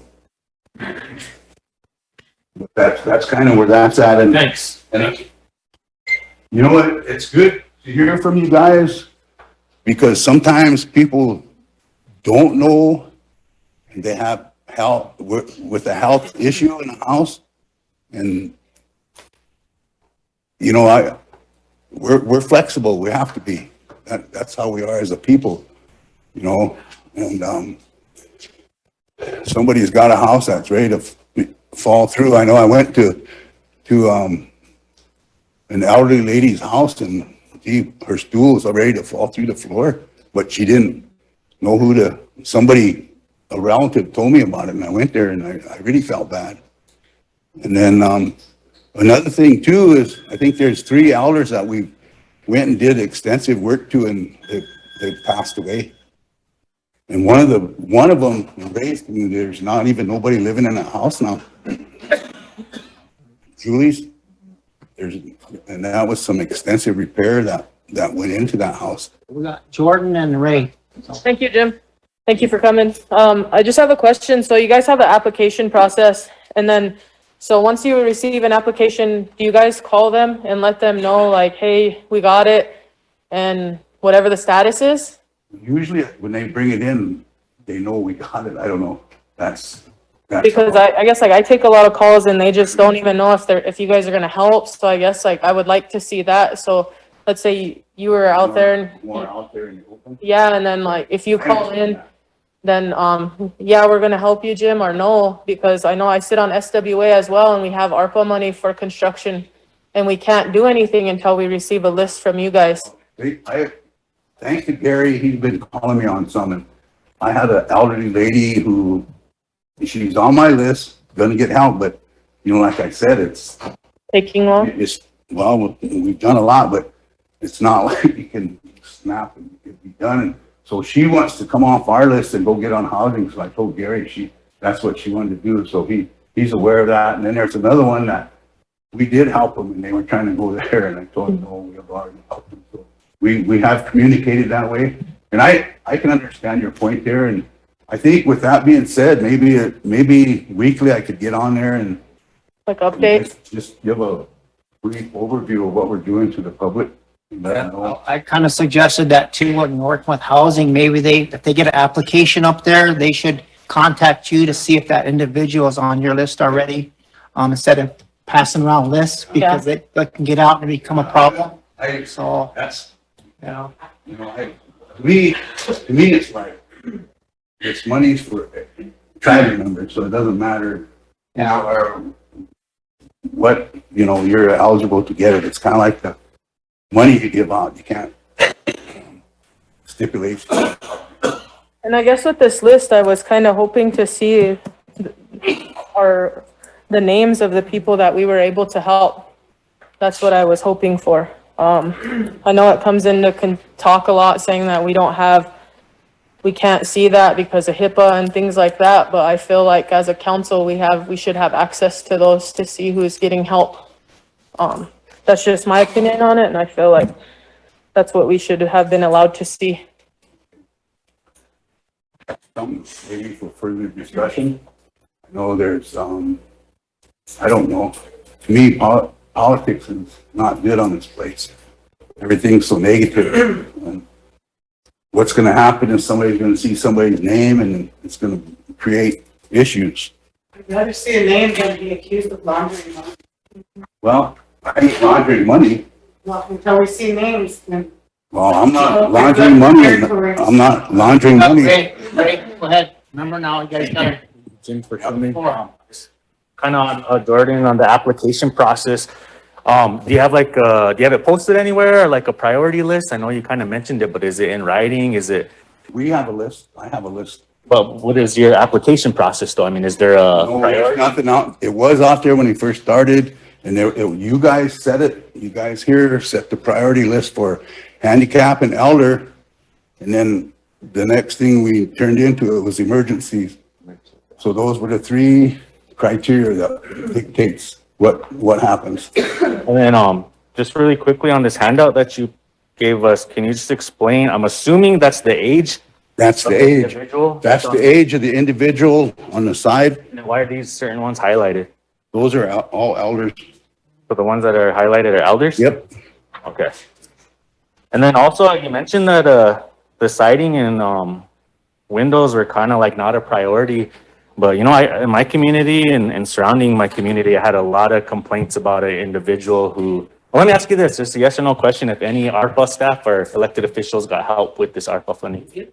There's people that got help. ARPA staff and elected officials? Staff, tribal staff, people that work for the tribe. Okay. But so, the individual that got her siding and windows fixed? That was one of the carryovers from the CARES Is she elder? No. Okay. Veteran. Yeah, that's okay. Because I had elders who lived just right down the road who were calling me constantly asking. See, that's what we run into. I mean, we're gonna sit here and be negative and throw darts at each other. That you hear about crabs in the bucket. It's there. It happens. Answers, sir. What? We just want answers. I just said the answer. That's true. I know. The only reason why I was asking, just because, I mean, we get it, I know you get it, but I can't give them a straight answer if I I get don't it have every that. day, you know, I, just giving an example of what I go through. I was in line getting groceries and an elder behind me started cussing me out. A whole bunch of people there told me I was dumb, stupid, had no business with this job. And she said, "You're probably not even gonna help me." And I said, all I said was be patient, be patient, be patient. That's all I ever said. But those are the kind of things that I endure in the public. Okay, we could. Now, So do I. I know. I was out here. I know. 6 So do years. I, but I guess when you have like a priority, like application process priorities, it really kind of helps guide us in deteriorating a lot of that negativity that you're talking about, and it would definitely help me out. Yeah. I'm sure your office as well. And if you have individual questions, feel free to come talk to me. I'll talk to you. I'll visit with you. We can discuss those things at my office. And I don't have a problem with that, an issue with that. I can come and tell you and Jordan who all got help, but I'm not gonna put it out there. I'm not asking for it to be out there. I just wanted a copy for us, for council. And I'm not trying to be negative. That's not the point of this. I was just asking for, we need answers as well, and sometimes we don't get them. So, the people don't get them as well. That's why we asked for this meeting, and I apologize if you're taking it as a negative session. It shouldn't be like that. We're just trying to get this clarified, because if there's an application process and elders and handicap should be first, then how is it, I know that we're saying emergencies, but how is it that other people get it faster than Anunchi does? I know that there was an elder in Antelope that her roof got fixed and it cracked all the way around it. I know that there was an elder over by Upper Cutmeat, and you told me her house was fixable, and then it turned around and now it's not fixable. Just Darlene. Oh, no, that's something that's still on the table. And, there's a big discussion going on there, and that's kind of on the back burner because she actually has a place to live. She's living in a housing house right now. Yeah, she has a place to live. That's what I'm saying. There's 8 people in a duplex and 2 bedrooms. And, I don't know. We can talk about this afterwards, what's this involved. So I guess that's why we was just trying to get the clarification with these, with the applications, because people, I mean, I get the calls, Ray gets, everybody gets the calls of like, you guys are skipping this. I'm an elder too, right? And we're skipping them by classifying everything as an emergency, even though it may or may not be. I don't know. That's why I would like to see the list. Well, everything's an emergency. You can come up and I'll show you. I'll talk to you. Everything we had as an emergency, it is an emergency. And I knew this was going to be like this. I mean, taking this job, a lot of heat. As far as the status of like the SW houses that we're trying to fix up, as far as what list they gave you, how many are on the list as far as SW houses? And yeah, I mean, to renovate the houses, the SWAs that are.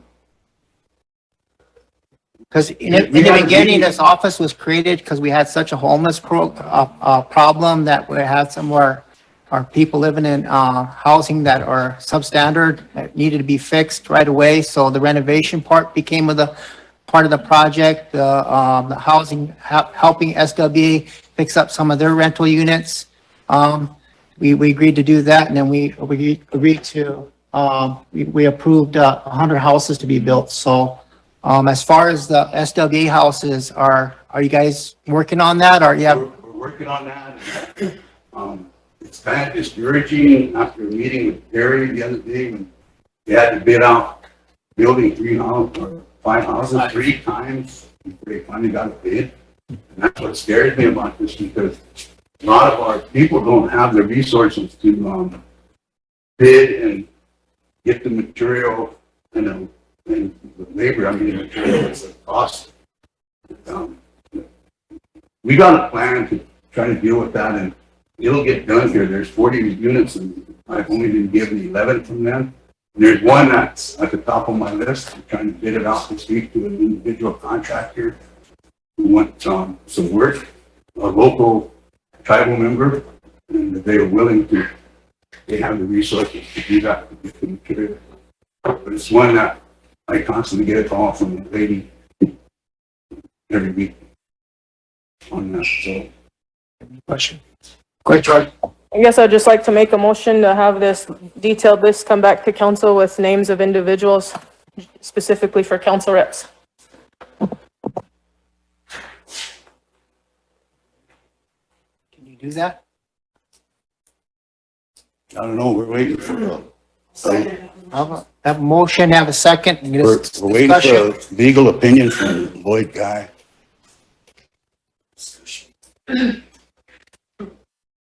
Go ahead, we have, Travis that had his hand up and we have Do we Jordan. have any problem leasing that information? But we would like some kind of input from the tribal council, the attorney general, something in writing authorizing us to do that. It's not about us, it's about protecting the tribe on the back end because it potentially lead to some kind of liability issues. For some reason, one of those people that's disclosed on that list comes back later and says I was discriminated against, was harassed or whatever because my name was disclosed on this list. So that's my only thoughts. Go ahead, George, you have another question or? Go ahead.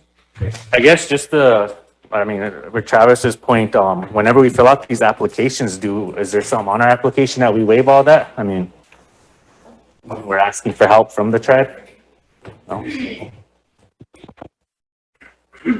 No, I don't believe so. I kept that. I guess it just kind of goes back to the same thing when we asked for the council donation budgets as well, for those to be detailed. We got told the same thing, but those are public funding. We should be allowed to see that. It's our people's money, right? I hear you, Jordan. We'll, after we hear from the legal side, we'll decide which way to go. Is Eric here today? You want to see if we No, get it? we sent a letter to Lloyd, but we didn't get a response back. And I don't know. I got no butt left. Dara. Yeah, I support that motion because I want to see the names as well.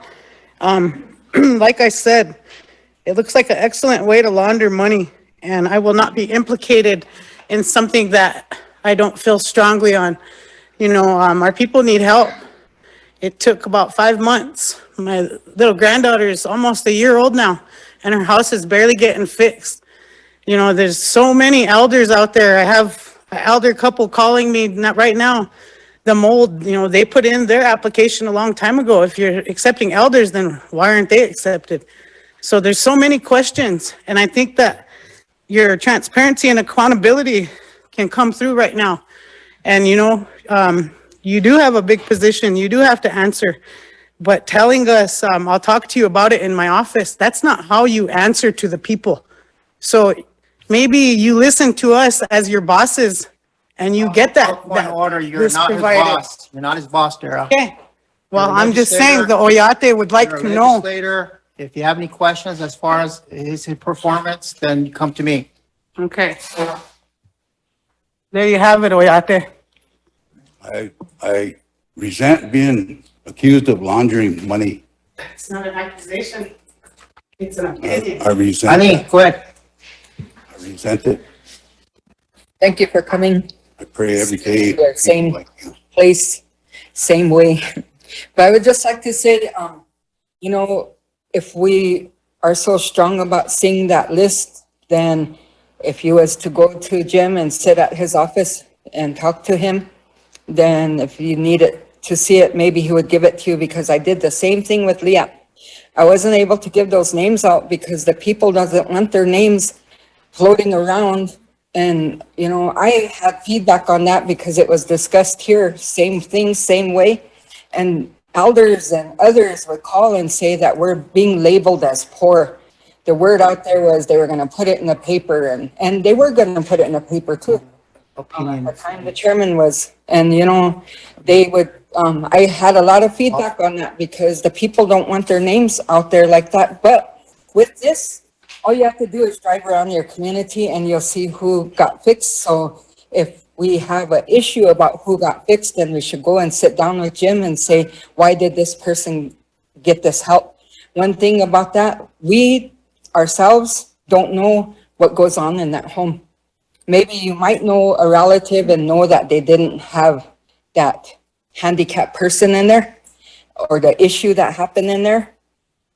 You may know that because that's your relative. So if you had an issue, go and sit down with him and ask him why. But everybody that got help on there isn't a problem, isn't an issue. It's those that are still waiting is the biggest problem that we're having. Now, I'm wondering about contractors, because of the slowness of leasing.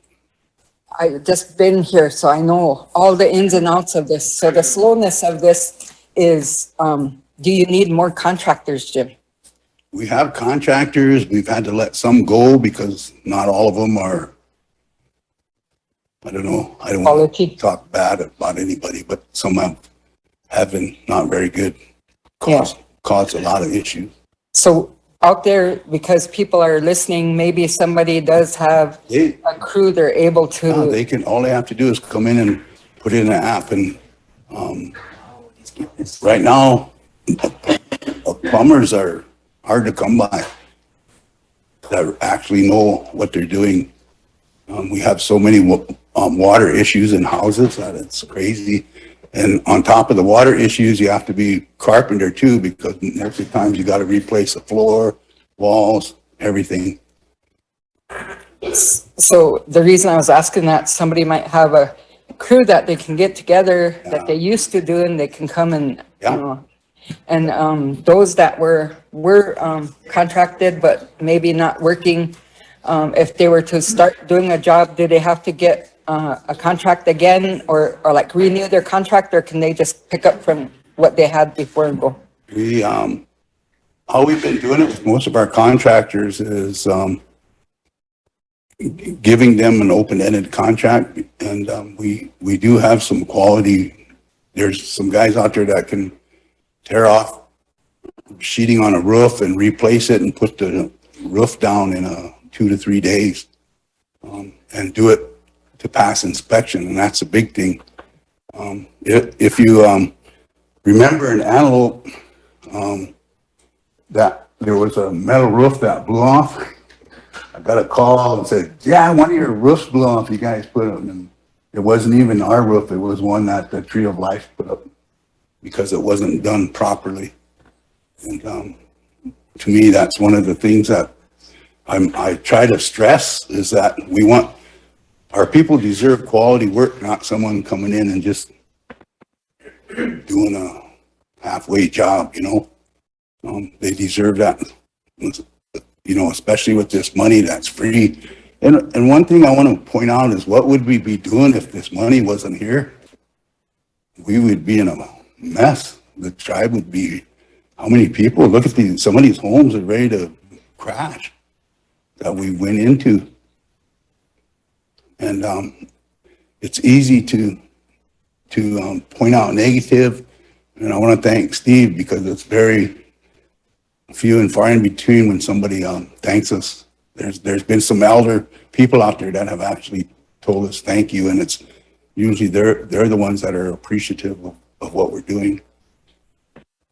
So as in the contract, can someone pick up and go if their contract isn't renewed, but they could get paid? They're able to do it that way? Yep, we pay by, but we use a book that's for this area. It gives you a cost estimate of material and labor, and it's designated for this area specifically. And that's what we use. And we take care of our contractors in a good way. There ain't nobody making gobs of money. They're making money enough to support and hire some people, but you know, we've had a few contractors that were trying to get rich on one job, and we had to turn them down. And one of my biggest, the person I go to at times is your brother, if I have a question about some of this stuff, and he's seen some of them, he's like, gee, trying to get rich on one job. And I said, yep. And so we're trying to stifle that and be fair across the board. So it's, right now, it took a while to get it under control, but everybody's getting the same for a job per square foot or per linear foot for what they do. One thing I missed maybe that you said was, the material takes a while to come in. So if you assess, it's gotta take a while to order, so. The windows are the biggest one, and we've been ahead of ourselves pretty much so far. But right now, we really got hit with like 6 ramp requests in just the end of last week and the beginning of this week. And I know we've been working with RBP, and they've been competitive. We actually ordered a semi-load of OSB and from Home Depot, cheap, and here RBP matched their price. So, you know, they've been competitive with everything we've gotten from them. They've been really competitive. And Just wanted to make sure that they knew out there that it's gonna take, once they assess that, it's gonna take a while for the material to come in. One of my goals, being this went like this summer, is one of my goals was this winter is to identify those people that needed these windows and stuff, so we can do a bulk order on windows for houses that need them. Because there's a lot of houses that need windows, siding, and you can drive in every community and see it. I mean, it's bad.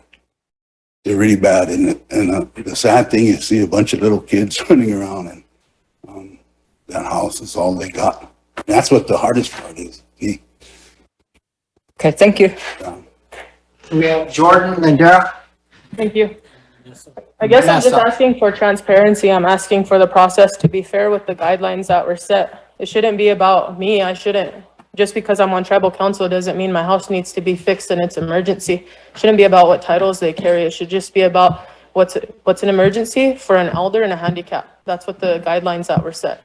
I guess that's where I'm coming, because a lot of things have happened, and we hear stories about certain people get this fixed because they carry this. They sit here, that this is where they have a job at. That's where this is coming from. I respect you, Jim. It's not an attack on you. I respect you. It's just, we just need answers. Like I said, we'll have that. We'll try to get that taken care of one way or the other. I don't have a problem, but it's the issues that everything that goes with it. I understand. You know, my own mom, I couldn't even help my own mom. She went ahead and bought her own windows and hired her own contractor to put windows in, and I really felt bad. And she's 87. Go ahead, Dara. Okay, on the Tecro side of things, there was some issues that there were certain contractors that were getting their fees paid by the ARPA office. And then we have Ikjewi Chasha that are trying hard for their little single unit families that, you know, have to put up that fee. So I was just wondering, since you have, you know, classes that you're stratifying our people with, so let us know your class stratifications. What does it take to get help, even at a contracting level?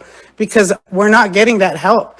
And as much as you want to stand up here, and as much as some of these colleagues want to, it's not like that. So I want to know some answers. You should be able to tell us this. And okay, I'm getting point of orders from the president left and right today. And I don't care because these things need to be answered and the people deserve answers. So, don't tell us to go in your office and speak privately. Tell the people, they want to know these things. That's why we got put in office, to ask you. We're not here to harp on you. We're just here to work with you. And no one's trying to micromanage. We just don't want to be implicated federally when we have to answer for all of this money that we don't know is spent. It says all these ages, put a name by them. She said that people don't want to be known as poor. We are poor. We live in the second poorest county on the whole United States. So if we don't know that by now, then, I hate to drop it to you, but it's not rocket scientists. We are Unshika, and this help was intended to help us better ourselves, not to hold us down and wonder who's better than the other. That class stratification has to go out. It's just like the triangle that you guys present. We're not even a Hochoka no more. We're just a triangle of head honchos, and that's got to go. And excuse me, Mr. President, I'm sorry if I offend you. That's always been my opinion. And I was on the council too, that there's a class of people on this reservation. Those that get what they want and those that take what they get. And me, you can laugh all you want. I'm trying to help everybody. I like to help those that are showing that they can help themselves. There's a 94-year-old woman that lives in Antelope that all the money she got from here, she put into her house. She did that herself. There's another elder woman over there that paid for her own roof, hired the workers and everything. All she asked from me is, can you help with windows? And yeah. And the other one, there's some out there that are that way. That come to me and say, I got enough money to do this, but I don't have enough money to do the whole thing. Can you help me? They're trying to help themselves instead of sitting on the fence. We have a question for our in-house attorney, but I want to make a comment that we're not here to chew out anybody, demean anybody. Thank you. Or make them look bad in front of the public. That's not our jobs. So let's quit that. Eric, you have a clarifying question, or opinion that we need as far as releasing a list from ARPA office, their construction list that they've worked on already? Would it be a problem that we do that, or could it run into a problem, or what's your opinion on that? There's a motion on the floor to do that. Or contractors. All the people that got help.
What's your motion?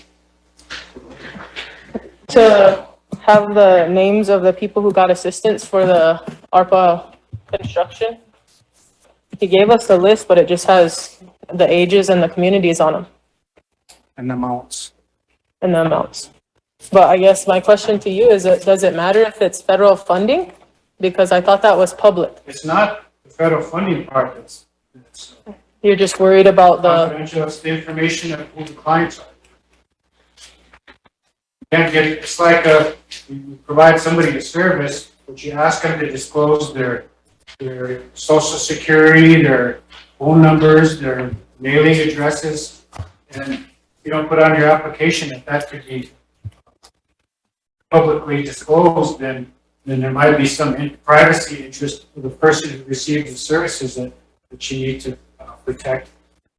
So I want to look at the application to see what information is actually required in order to receive the services. Even if we're just asking for the name and not their social, not Well, their. if there's a way you can do that without having it disclosed to the public and just be kept here, then you probably are entitled to that information. But if you're going to use it for disclosure to the public, I think I should know that.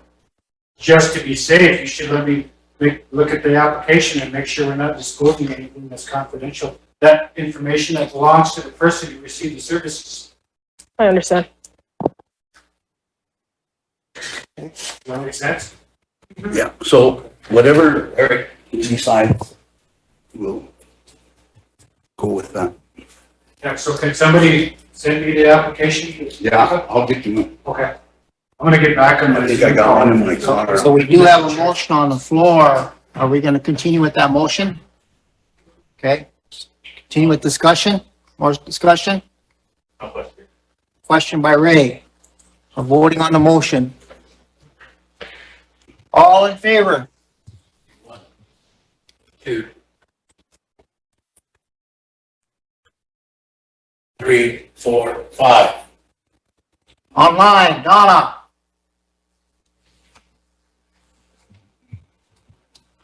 Tennille? Yes. 6. Opposed? 1, 2, 3, 4, 5, 6, 7. Not voting? Donna, not voting. What's that? 6. 6. 571, 571. Motion, six in favor, 7 opposed, 1 not voting. Motion defeated. Okay, is there any more questions for Jim? Vanessa, but I'd just like to say something on a positive note for Jim and Jim for ARPA and construction. Thank you for the good job that you guys do in each of these communities, helping the people that need it. And our community appreciates what you guys do for the people. And thank you, regardless. okay, is there any more? Micah, go ahead, and Stan. Thank you for coming down, Jim. I know your position is a difficult one. And in the beginning of your presentation, you talked about how you had an initial plan when this first started and you were hoping to stick to it. So my question is, what type of support would you have needed to carry out your initial plan? To have everybody quit calling me, bugging me and saying, help me now. And like I said, heart in my mind, my heart's, I give in easy. And that's kind of what happened. Because initially I wanted to go through our list and do an assessment on everybody and then prioritize. It just didn't work that way. And I knew it was going to result in this just by how it was going, but I figured I have to just I had a dream several years ago about fixing houses and building houses for the people in here. When this came up, it kind of struck me. Maybe this is what's supposed to happen. I don't know. Got a long ways to go yet, Hopefully we can, our goal is to try to get some houses done before the first of the year. And that's why I think seriously, you guys need to talk about what your criteria is for these houses. And seriously, you need to think about these dilapidated trailer houses that went out there. You mentioned to me that, man, that thing's really bad. There's several other ones. There's a family who lives in one by Black Pipe and they've been living in them. They're lucky that they even have a roof over there. And I think we all know that housing has always been a need, an issue. It's never gonna go for away. a very long time. Yep. So what type of support or guidance do you need, you know, from Jim Wyke and Travis in their office? You know, what type of support and guidance do you need from the administration, from our chairman? And what type of assistance or support do you need from this body, I guess is what, because we can't assist or help support you to do your job successfully if it's not communicated to us. You know, these two guys keep me straight.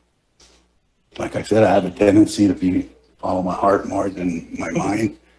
And what would really, I think I came to you guys before about asking for more money. I mean, seriously, that's something to seriously consider because the need is so great out there.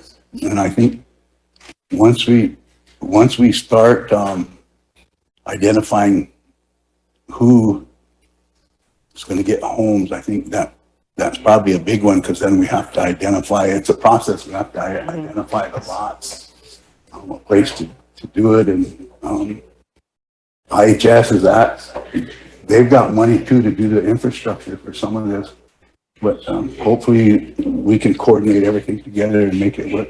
But the group up there, we work good together, and we have the same mindset of trying to do things. And as far as like criteria for, you know, you have your elders, your handicap, and now emergency, do you have any policy written down in black and white that states how you meet an elder? There's Renovation, how you meet handicap renovation, and what qualifies as? We just been going by 60 and over. I think that's the age for tribe. And the handicap is you have to have a doctor's statement.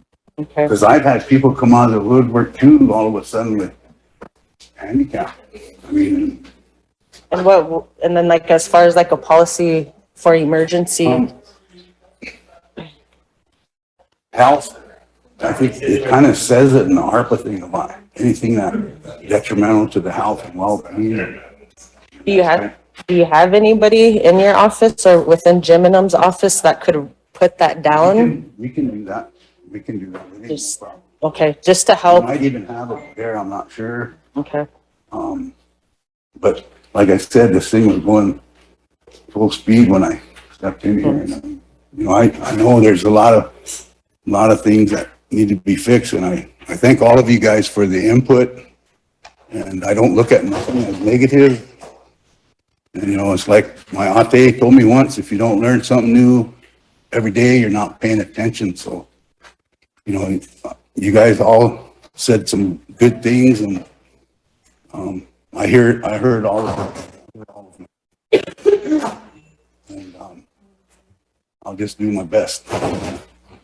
I mean, because just like for me sitting around this table, being a part of this group of people, communication and transparency is very important, but it has not been there for the ARPA office, the ARPA committee, even coming from our chairman, who is informed, and understanding that everybody's, you know, understaffed and overworked, but that's not an excuse, you know. So today we might have come at you maybe a little frustrated, a little aggressive, but like my colleagues have said, we need to have answers. We need to know what's going on.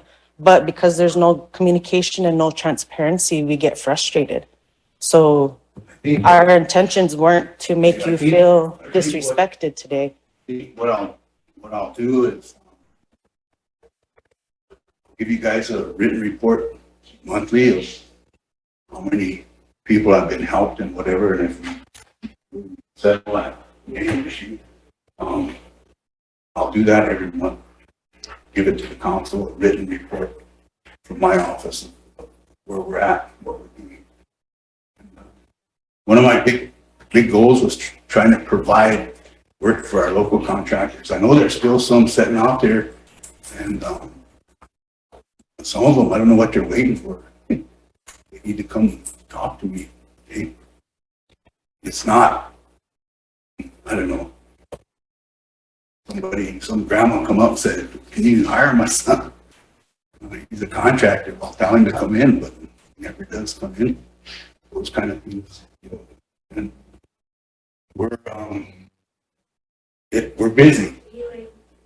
There's always something going on. Because I mean, and going back to that communication and transparency, when that's not there, you know, all we can do is make assumptions. I know. And that's I used not how, and that's not how, you know, I want to be. So I appreciate you coming before us today and having your office open for any of us that have questions or need more information. But I'll get you guys every month, written report. What was it? And there's a point here, probably during the winter where we're probably, and this is what I'm looking at, is getting some assessments done. Get some of these done in some of these homes. I don't know, I hate that drug, Matt. Hard going in the house. well, thank you, Jim. Lisa, did you have a question? Yeah, I was like, how many, I guess I didn't get the number, but how many houses have you repaired, did you say, within, so far on this list? 221. And then when did you start the? Probably April, May of last year? Yeah. So within, you know, a year and a half, you did a lot of home repairs, or at least went Just out a year, not even a year yet. to get it going. So thank you for your hard work in getting a lot of the houses done on here. I have to give credit to the contractors we have. There's some really good guys out there that are doing a good job. And one thing to consider too is I wanted to ask Eric a question before he left, but he's already stepped out. But just one thing for the my colleagues here to consider and think about is that, you know, we're so adamant on getting this list and wanting this list. We seen that Shorty Bordeaux just now posted this list that you handed us out. So that's how fast it went out.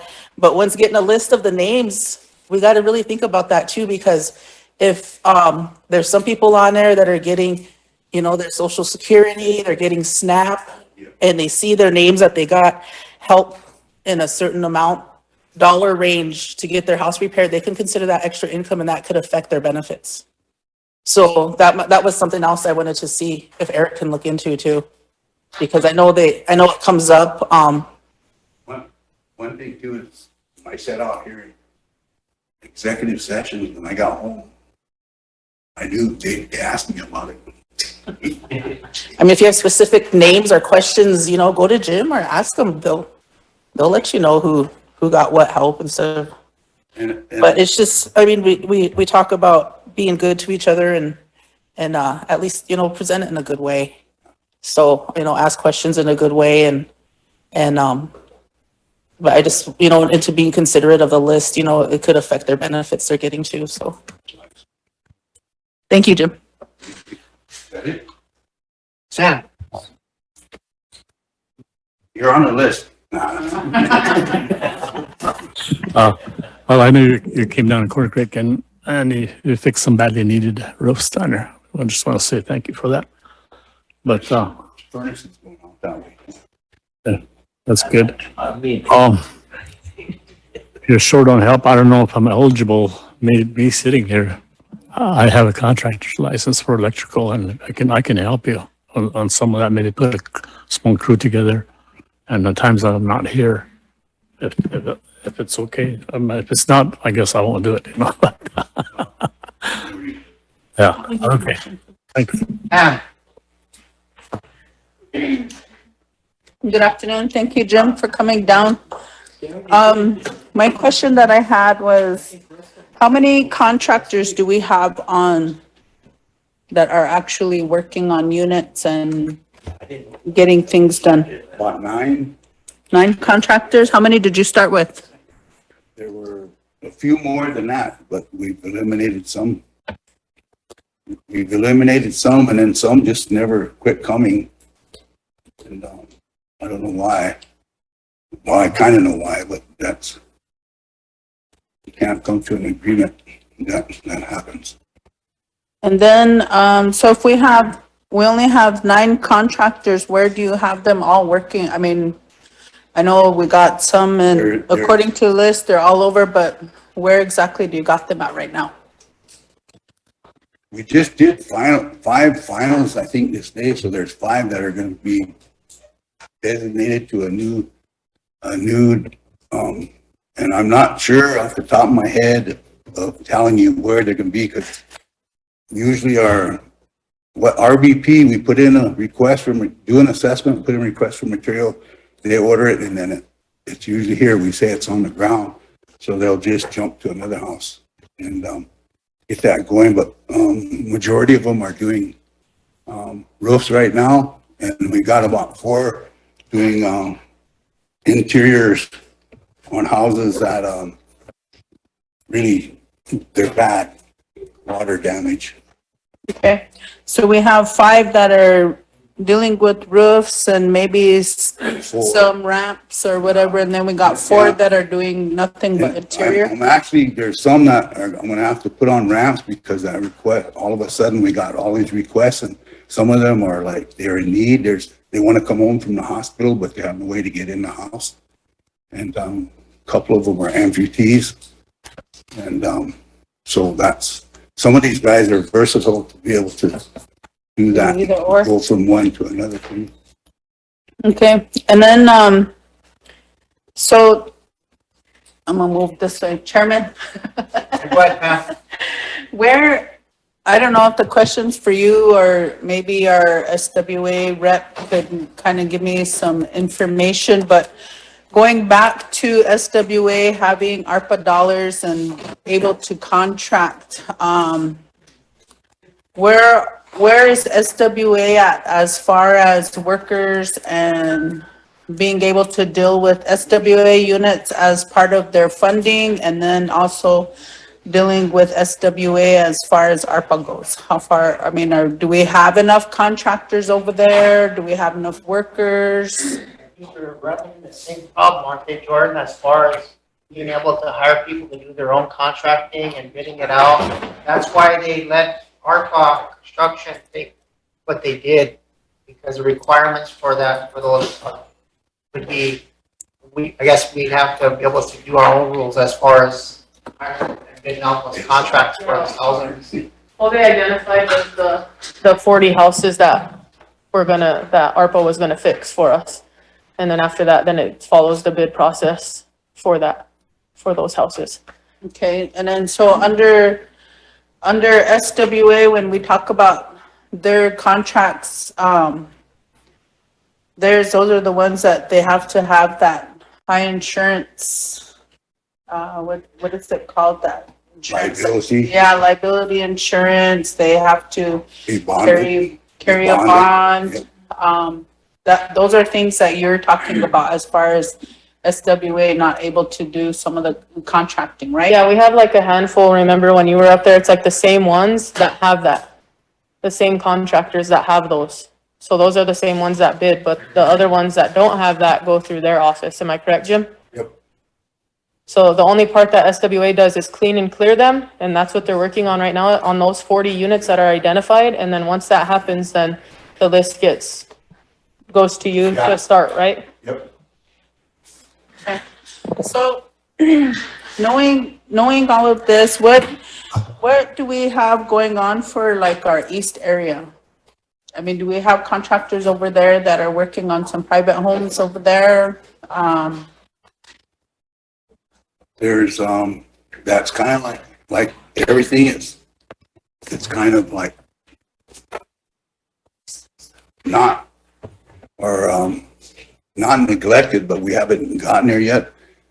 I think today they probably didn't go because it was raining, but there's a house clear in Bone Steel that needs a roof, but we need to do an assessment. And then there's a couple in Ideal that need an assessment. They have about 4 or 5 names that they were going to go and try to take care of that.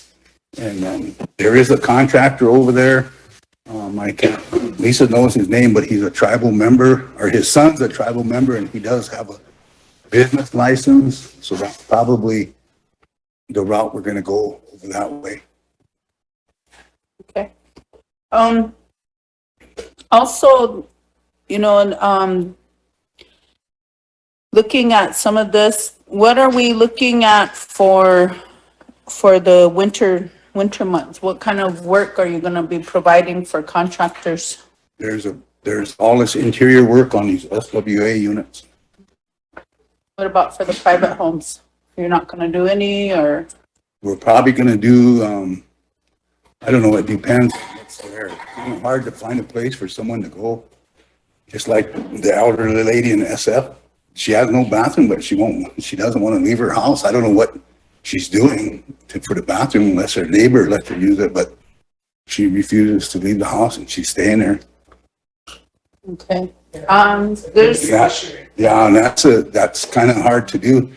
Have you guys done any kind of like placing any of these elders, like maybe at the hotel or anything? No. Nothing like that? I don't know if that's would be allowable under our funds or not.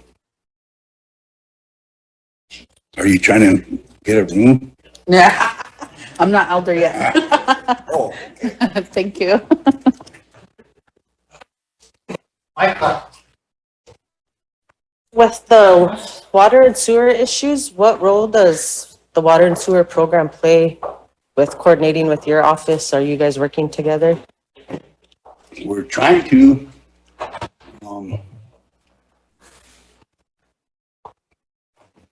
can't speak for you, but there are some, I think probably needs to put a fire and. Okay. Could help speed the processes up Just now, for these homes. She's gone, but her community, there's an elderly lady in a trailer house. They thought it was just a water leak in here. It's a sewer leak underneath the trailer house. So trying to deal with that now. But we hired an individual who's very knowledgeable in that area, and specifically for when we start building houses and have to do our own foundation and sewer and water. That was kind of what our idea was to get him. He actually come to work for us. So we can kind of just about do anything now.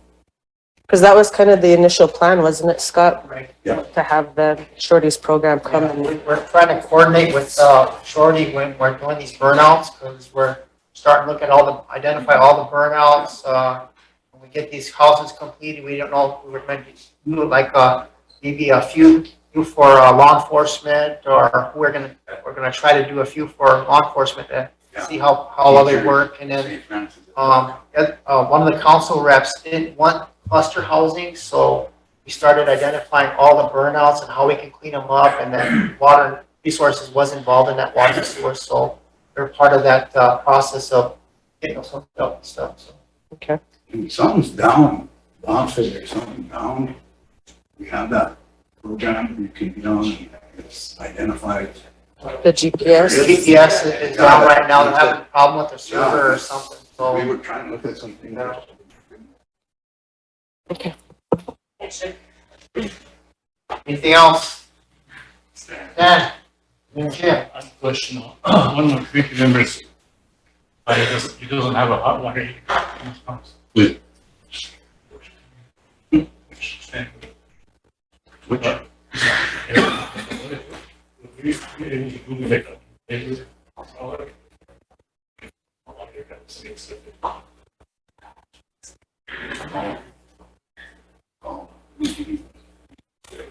Daryl?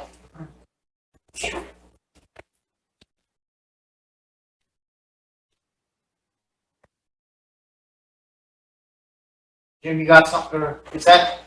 I emailed administration and council all the financials. Am I done? If you want me to give them out of. What are they? ARPA financials. Okay, yeah, we can get those out. Yes. I think mostly was on ARPA construction, so. Yeah. And they're in here too. I just had a question, Jim. Yeah, I didn't mean to be all Viper today, but I just have some frustrations that are pretty heavy. And, but you are doing what you can and that's all you can do. But as far as your inspectors go, how many do you have? Two? Okay, so is it like, can council help allocate more money to get you, what you need like that? Because, I mean, you have a great need. We have the ability there, but, right now, one we got is in training. There were 9 or 11 people from this reservation that took the inspector test. The only one that passed was Archie. So he's a state certified inspector. Cool. And he's working with a young man now that he's teaching him. He's, I think, October 10th next week. He's going to go he qualified for the test. He has to take a pre-test. He qualified. Him and I think IJET or SWA as Mr. Bolt. He qualified too again. So He's not one. Keith and Jumper. So that's like a need then, is like more inspectors? A certified one. Mm-hmm. But the thing is that there's some people out there I know, and once we get one out here, like I said, we can get some, there's some things I'll be putting in place. We will hire a couple more guys to, as long as we have that one guy that's certified, we can sign off. Oh. So there's one from Wolf Valley, I was thinking about hiring, but I want to get a couple more so we can have these four. Just so you guys can be solid right now. Okay. Okay, Jim, I got one more thing here. The letter up here that has a complaint on our office. I'm gonna give it to you. Hopefully you can respond back to it. So, and maybe get back to me. Okay, thank you. Already gave a copy. Okay.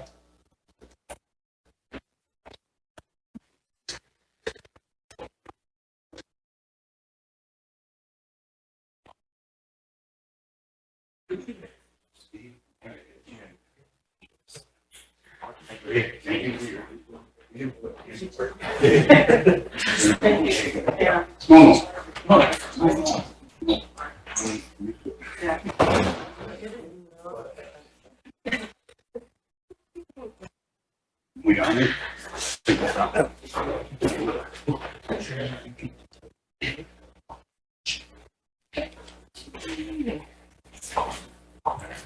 Okay, council, we have, that completes our agenda. We still have the regular agenda for this, last month here to finish. I think the vice president said that you guys got halfway through it. You wanna, I mean, if we go on next week and we have our regular meeting for October, we'll have to adjourn this agenda and then start the new one. So if we don't finish the agenda, we're gonna have to remind me to do that. So let's, you guys want to continue, or did you have some extra thing? I think I had some resolutions. okay, all right, go ahead. And then we have Ray. Ray, do you have a question or a comment? Since we're kind of in the ARPA talks, I know it's just construction, but if we can discuss maybe the vaccine incentive, there's a new booster that came out that I'm getting asked about. And then also the $1,500 payment that we brought up last week for the ones who didn't get it. Okay. But I don't know if we can have a discussion on that. Oh. Everyone's okay with it. I can answer. Go ahead, Lisa. Yesterday, the health board met with the CFO at IHS. We did get some information on some of the new vaccines that their IHS is currently getting. And so they talked about the distribution dates for that. And it's gonna go through regular clinic. They're not gonna go upstairs and do it special just because they don't have the amount of people that were getting it from before. So I think it's kind of, Pam sat in on that meeting too, but I think it's kind of determined on what prior vaccine you had, such as Moderna or Pfizer or Johnson & Johnson. So they're going to get a PSA out through you. I don't know if Melody talked to you yet. We had that meeting yesterday morning. And then we have health board on Thursday. So then that's where we're going to discuss the, I don't know if we're going to do another incentive for that or not, so it's just kind of dependent on. I was supposed to let you guys know that Rosalind Sioux, it's like her last name is spelled TSO. She's the new IHS director. She replaced that Elizabeth Fowler. Elizabeth Fowler was his IHS director. Yeah, she was just sworn in last week. She's gonna come with the Secretary of Interior, Deb Holland, and she wants to meet with us. So I think what I'm gonna do is on that Saturday, you guys want to meet with her here in the council, if I can get her here? Would that be good? I think a good question to ask her was, because we won a lawsuit with the federal government as far as our treaty rights to healthcare, what does that mean for Rosebud and other tribes? Because our healthcare hasn't really improved a whole lot since then. So I think that's some of the questions that she probably could answer, or she can attempt to answer, so. It hasn't been improved because we as a tribe haven't been demanding. You're right. And we haven't been pushing it as hard as we should be on what our needs are and approaching that with Congress to facilitate more money to IHS to fulfill those needs. But I think that since our Rosebud Sioux tribe solely won that lawsuit, first and foremost, we should go out and put a statement out that, Rosebud should be the ones to pursue those our demands first, and then we can join with the other tribes, or they can follow our suit. We'll request to meet with her on Saturday while they're having testimony and hearings over at SGU with Secretary of Interior. We'll have her over here. We'll ask her if she can come over here and we can have a private meeting with her for the council. On the 14th, the Great Plains Chairman's Association wanted us to host their meeting out to the casino. So we're going to attempt to set that up so you guys can all go out there on the 14th on the Friday. If you guys choose to do so, we're going to have a set agenda for that. So they just kind of wanted to be down here day before. Secretary Holland came, and they know that we are not going to have a direct meeting with the council with Secretary Holland. It's just, she sets her own agenda, and it's all for the hearing and testimony of the boarding school survivors. So she wants to do that, and she doesn't want to deviate from the agenda. So sorry to say that, but that's how it's going to be. So we'll have our Great Plains Chairman's meeting on Friday, and we'll have another meeting with the new IHS director from IHS on Saturday, and we'll set the time and I'll let you guys know. Yeah, last week when we were in DC, we did meet with one of the her assistants that work with her in her office. And they did state that she is coming here to be here for the survivors. Yes. So that's basically what it is. Also, on that note, have you negotiated any with SGU and asked them why they're charging $6,000 to rent their multi-purpose room building? I did not really. What I did is I got a hold of some of the staff members that I thought could maybe talk to the president about it, and they're pretty much sticking to those fees. So okay, because in my opinion, it's pretty steep. Yeah. And they're hosting the Secretary of Interior, and it seems as though they should give that to us for free. But I mean, I know there's a boarding school in there, but there was also a boarding school in St. Francis. If St. Francis Indian School is willing to do it for free or even a lesser charge, maybe we could move the venue to there. Probably do that. But give me a few more chances at it and see what I can do. Okay. Okay. All right. Or I could take action on it right now. Okay. 6,000 is a lot.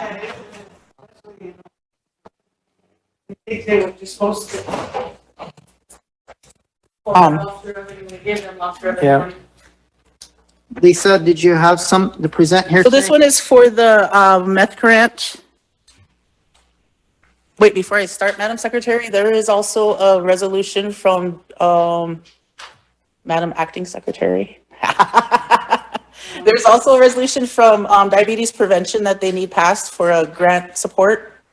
And it might be under Budget and Finance here if, I think we did an emergency legislation and Budget and Finance, did we? We passed this one, this meth one passed already. Did it? Okay. Okay, so we're gonna bring the Health Administration resolution on the SAMHSA funding. No, we already passed. Oh, we did that one? Okay, what about this one, this SVOC program? Did that one? That one needs to come on. Okay.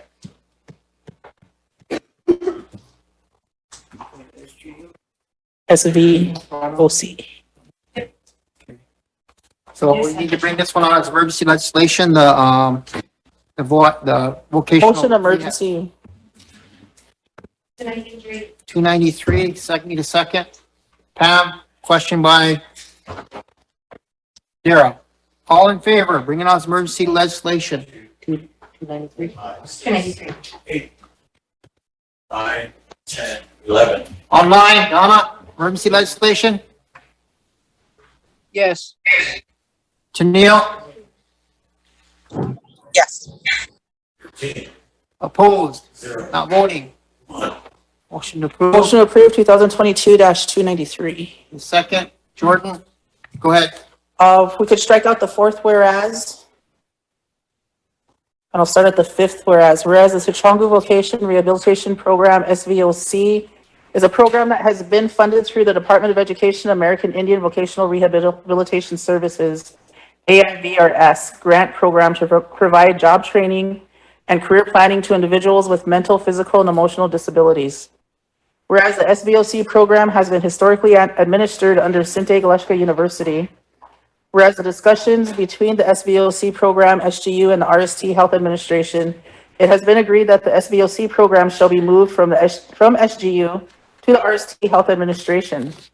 Whereas the SVOC program has applied for continuation funding through AIVRS and has been approved for continued funding at $575,000 per year for a total project period of 500 years or 5 years for a total of $2,875,000 from September 2022 through September 2027. Therefore, be it resolved, the Rosebud Sioux Tribal Council approves the transition of the Sichongu Vocational Rehabilitation Program from Sinte Galeshka University to the RST Health Administration and approves the acceptance of the continuation funding through the Department of Education for a total amount of $2,875,000 over a project period of 5 years from September 2022 through September 2027. And they'll be bringing forth a budget for that amount for approval later. They're gonna be, I think they're gonna, where they're gonna be located at is in the health admin building right off, and then they're gonna relocate after that. There's, yesterday Skylar did mention a couple of locations for them. I think what Chosen might have one, and then they're having that, there's a couple of them that might be coming up at health board. Okay. So. All right, any discussion? Ready, question?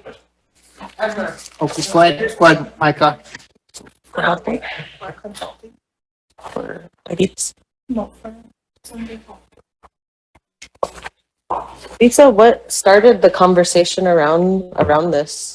This is Burdette Clifford's program at SGU. And I think that started, he approached budget and finance with his employees one day, and they were coming up, their grant was coming to an end, and he was putting in for a grant extension. And so I think they were anticipating their grant coming to the end, so they wanted the tribe to pick up their program. And at that time, there was a council motion made that this be given to health administration. And so, and then we were kind of wondering how we were gonna fund it or what was gonna happen. Then they got awarded this grant, so it got transitioned back over, but. Do you feel that this program, how is health admin gonna support the program with job training and? It's kind of, so council did place this program under health admin, but keep in mind how many programs we have put under health admin so far. So that might be something that we need to consider to maybe separate them or put them under another program. Because, you know, Skylar accepted it because we placed them there, but now that they have this funding and, you know, they could probably be a program on their own or maybe go under somebody else, so. Okay, ready, question? Okay. All in favor? 1,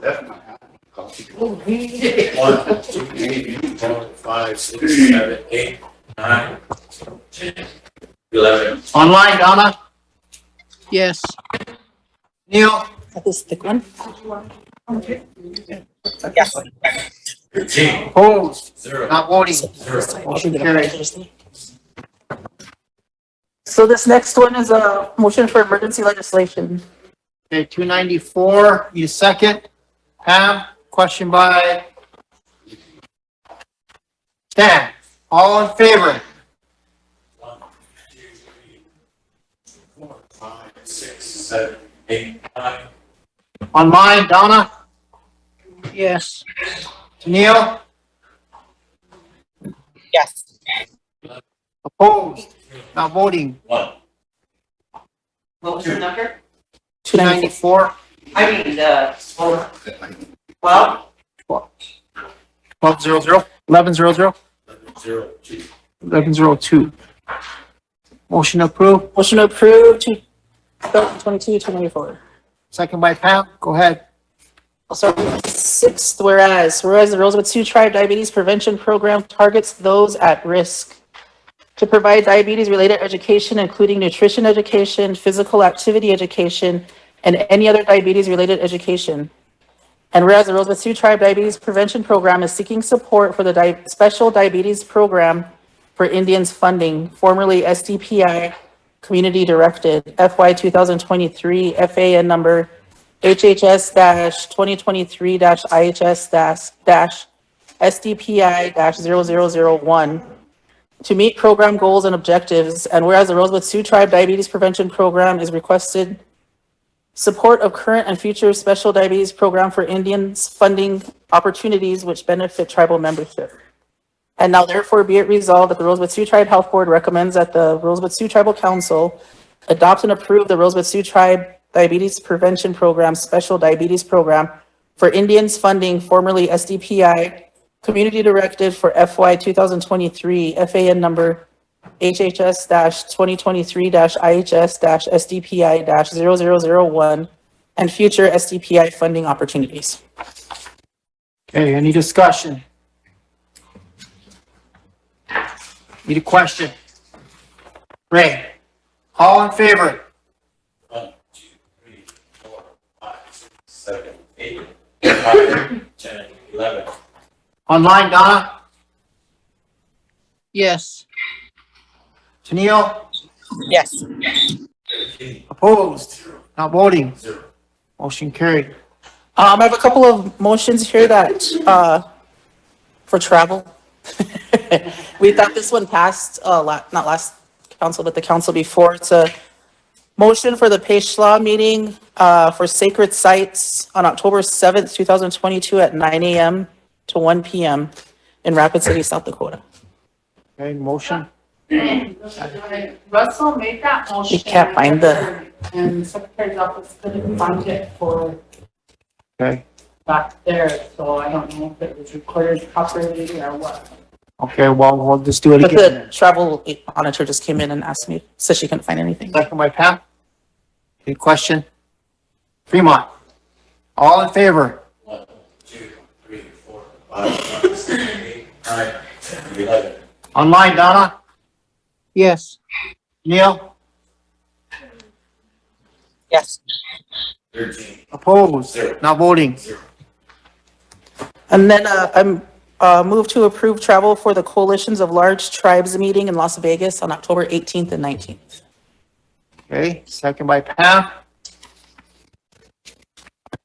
Question? Oh, Derek, all in favor? 1, 2, 3, 5, 6, 7, 8, 9, 10. Online, Donna? Yes. Janelle? Yes. Opposed? Not voting? Motion carried. Chairman, we did have a good meeting last week. There were some issues that had come up.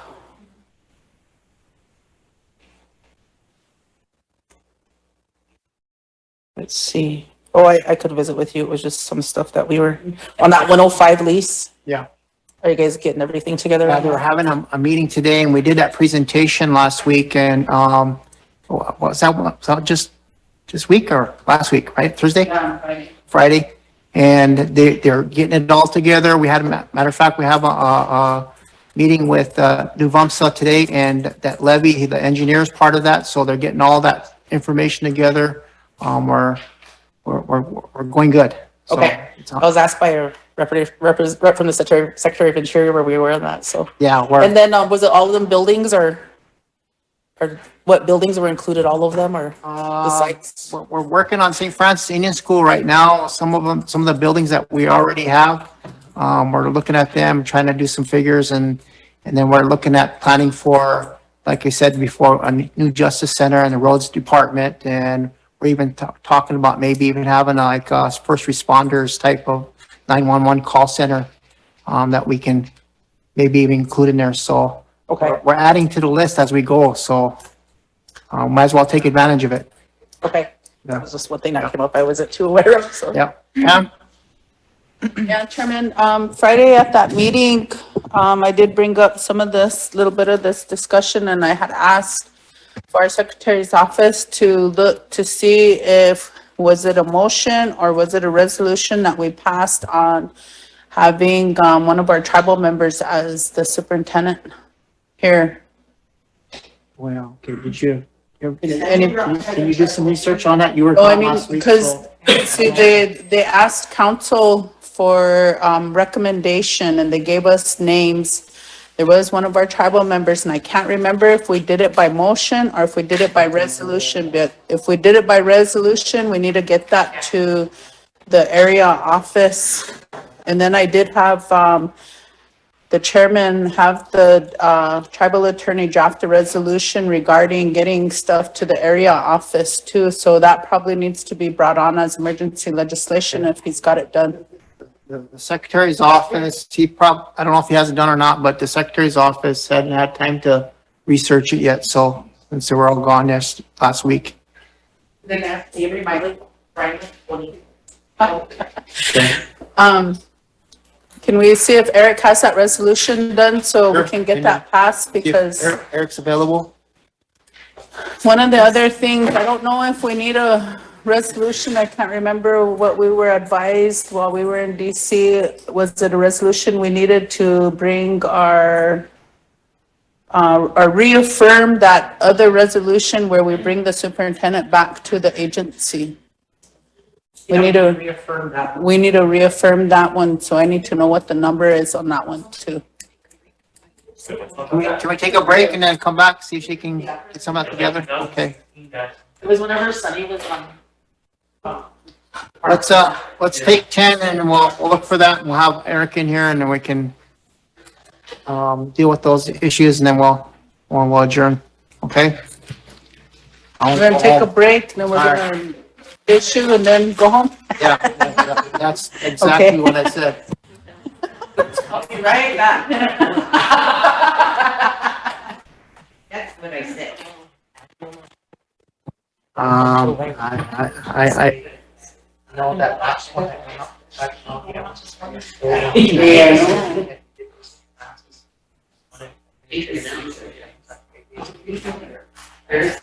Letter came on. Parts of it. Hold on. I need to look that. That's the one that doesn't know. The girl died. Oh, yeah, I know.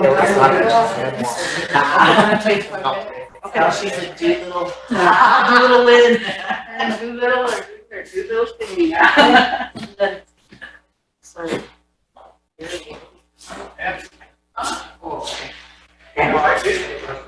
I got 4 copies.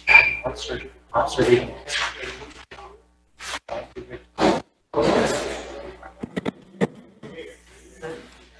Maybe whenever you get back.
So, that's basically moving the agency back here to Rosebud. So, you wanna make that motion, Pam? Oh, Yeah, do I need to read anything or no? yeah, you probably just reaffirm it, you'll be back into record, so. Okay. Motion to reaffirm resolution 217 to, dash 12. Second by Ray, go ahead.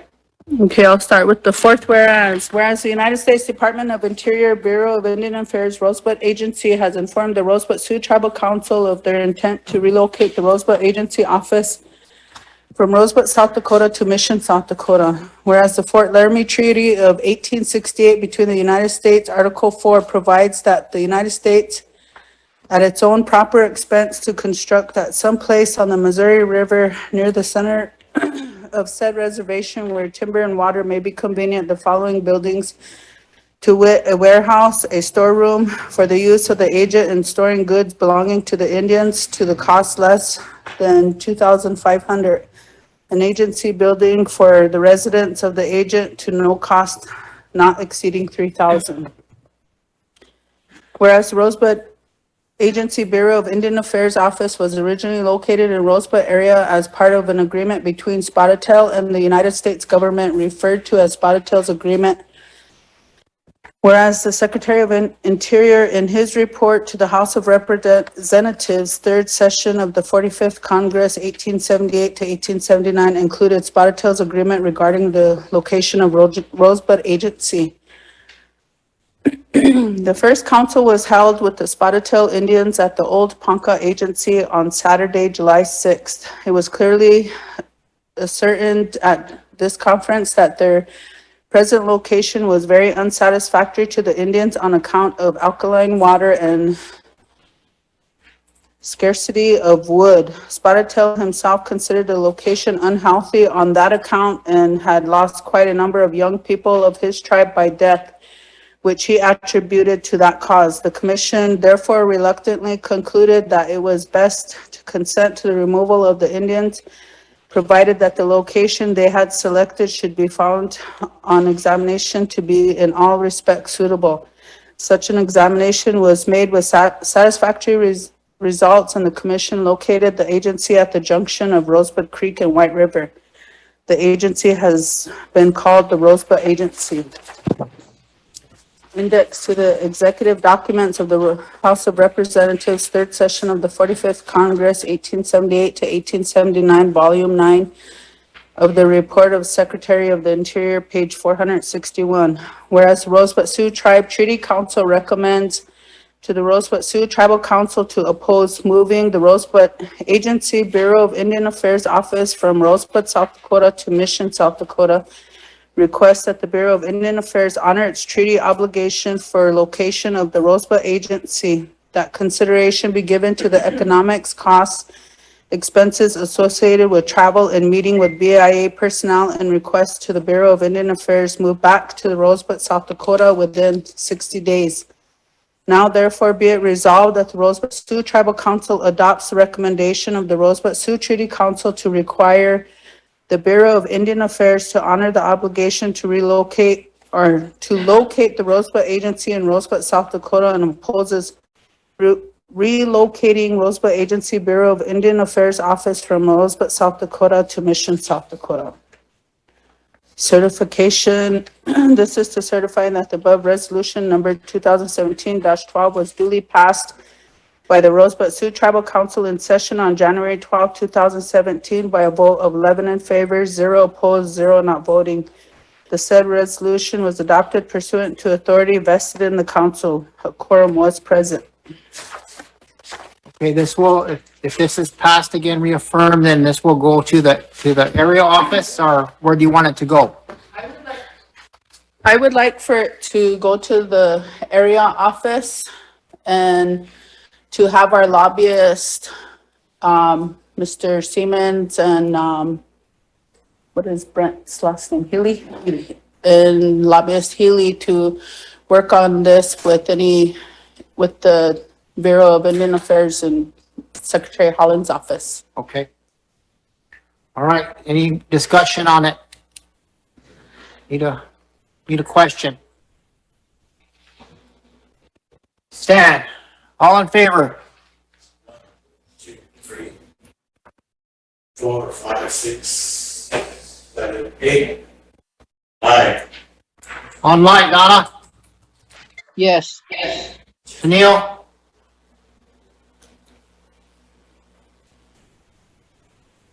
Opposed? Yes. 11. Not voting? 2. Motion carried, okay.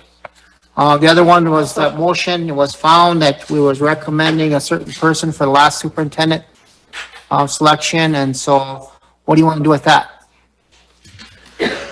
Chairman, maybe, I would like for our tribal attorney to draft a resolution and stating or including in that resolution, the motion that was made on what said date, and the passage of it to be included in that resolution. And to have that also sent to area and to our lobbyists to have the, Secretary Holland help with getting that done. Okay, all right. Thank you. Okay. Council, I think we're done. Motion to adjourn. Irene and Lisa?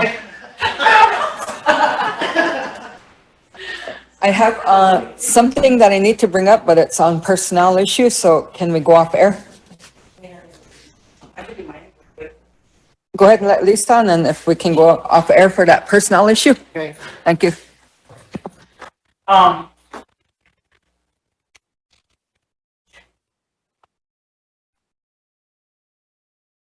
I'd like to make a motion to,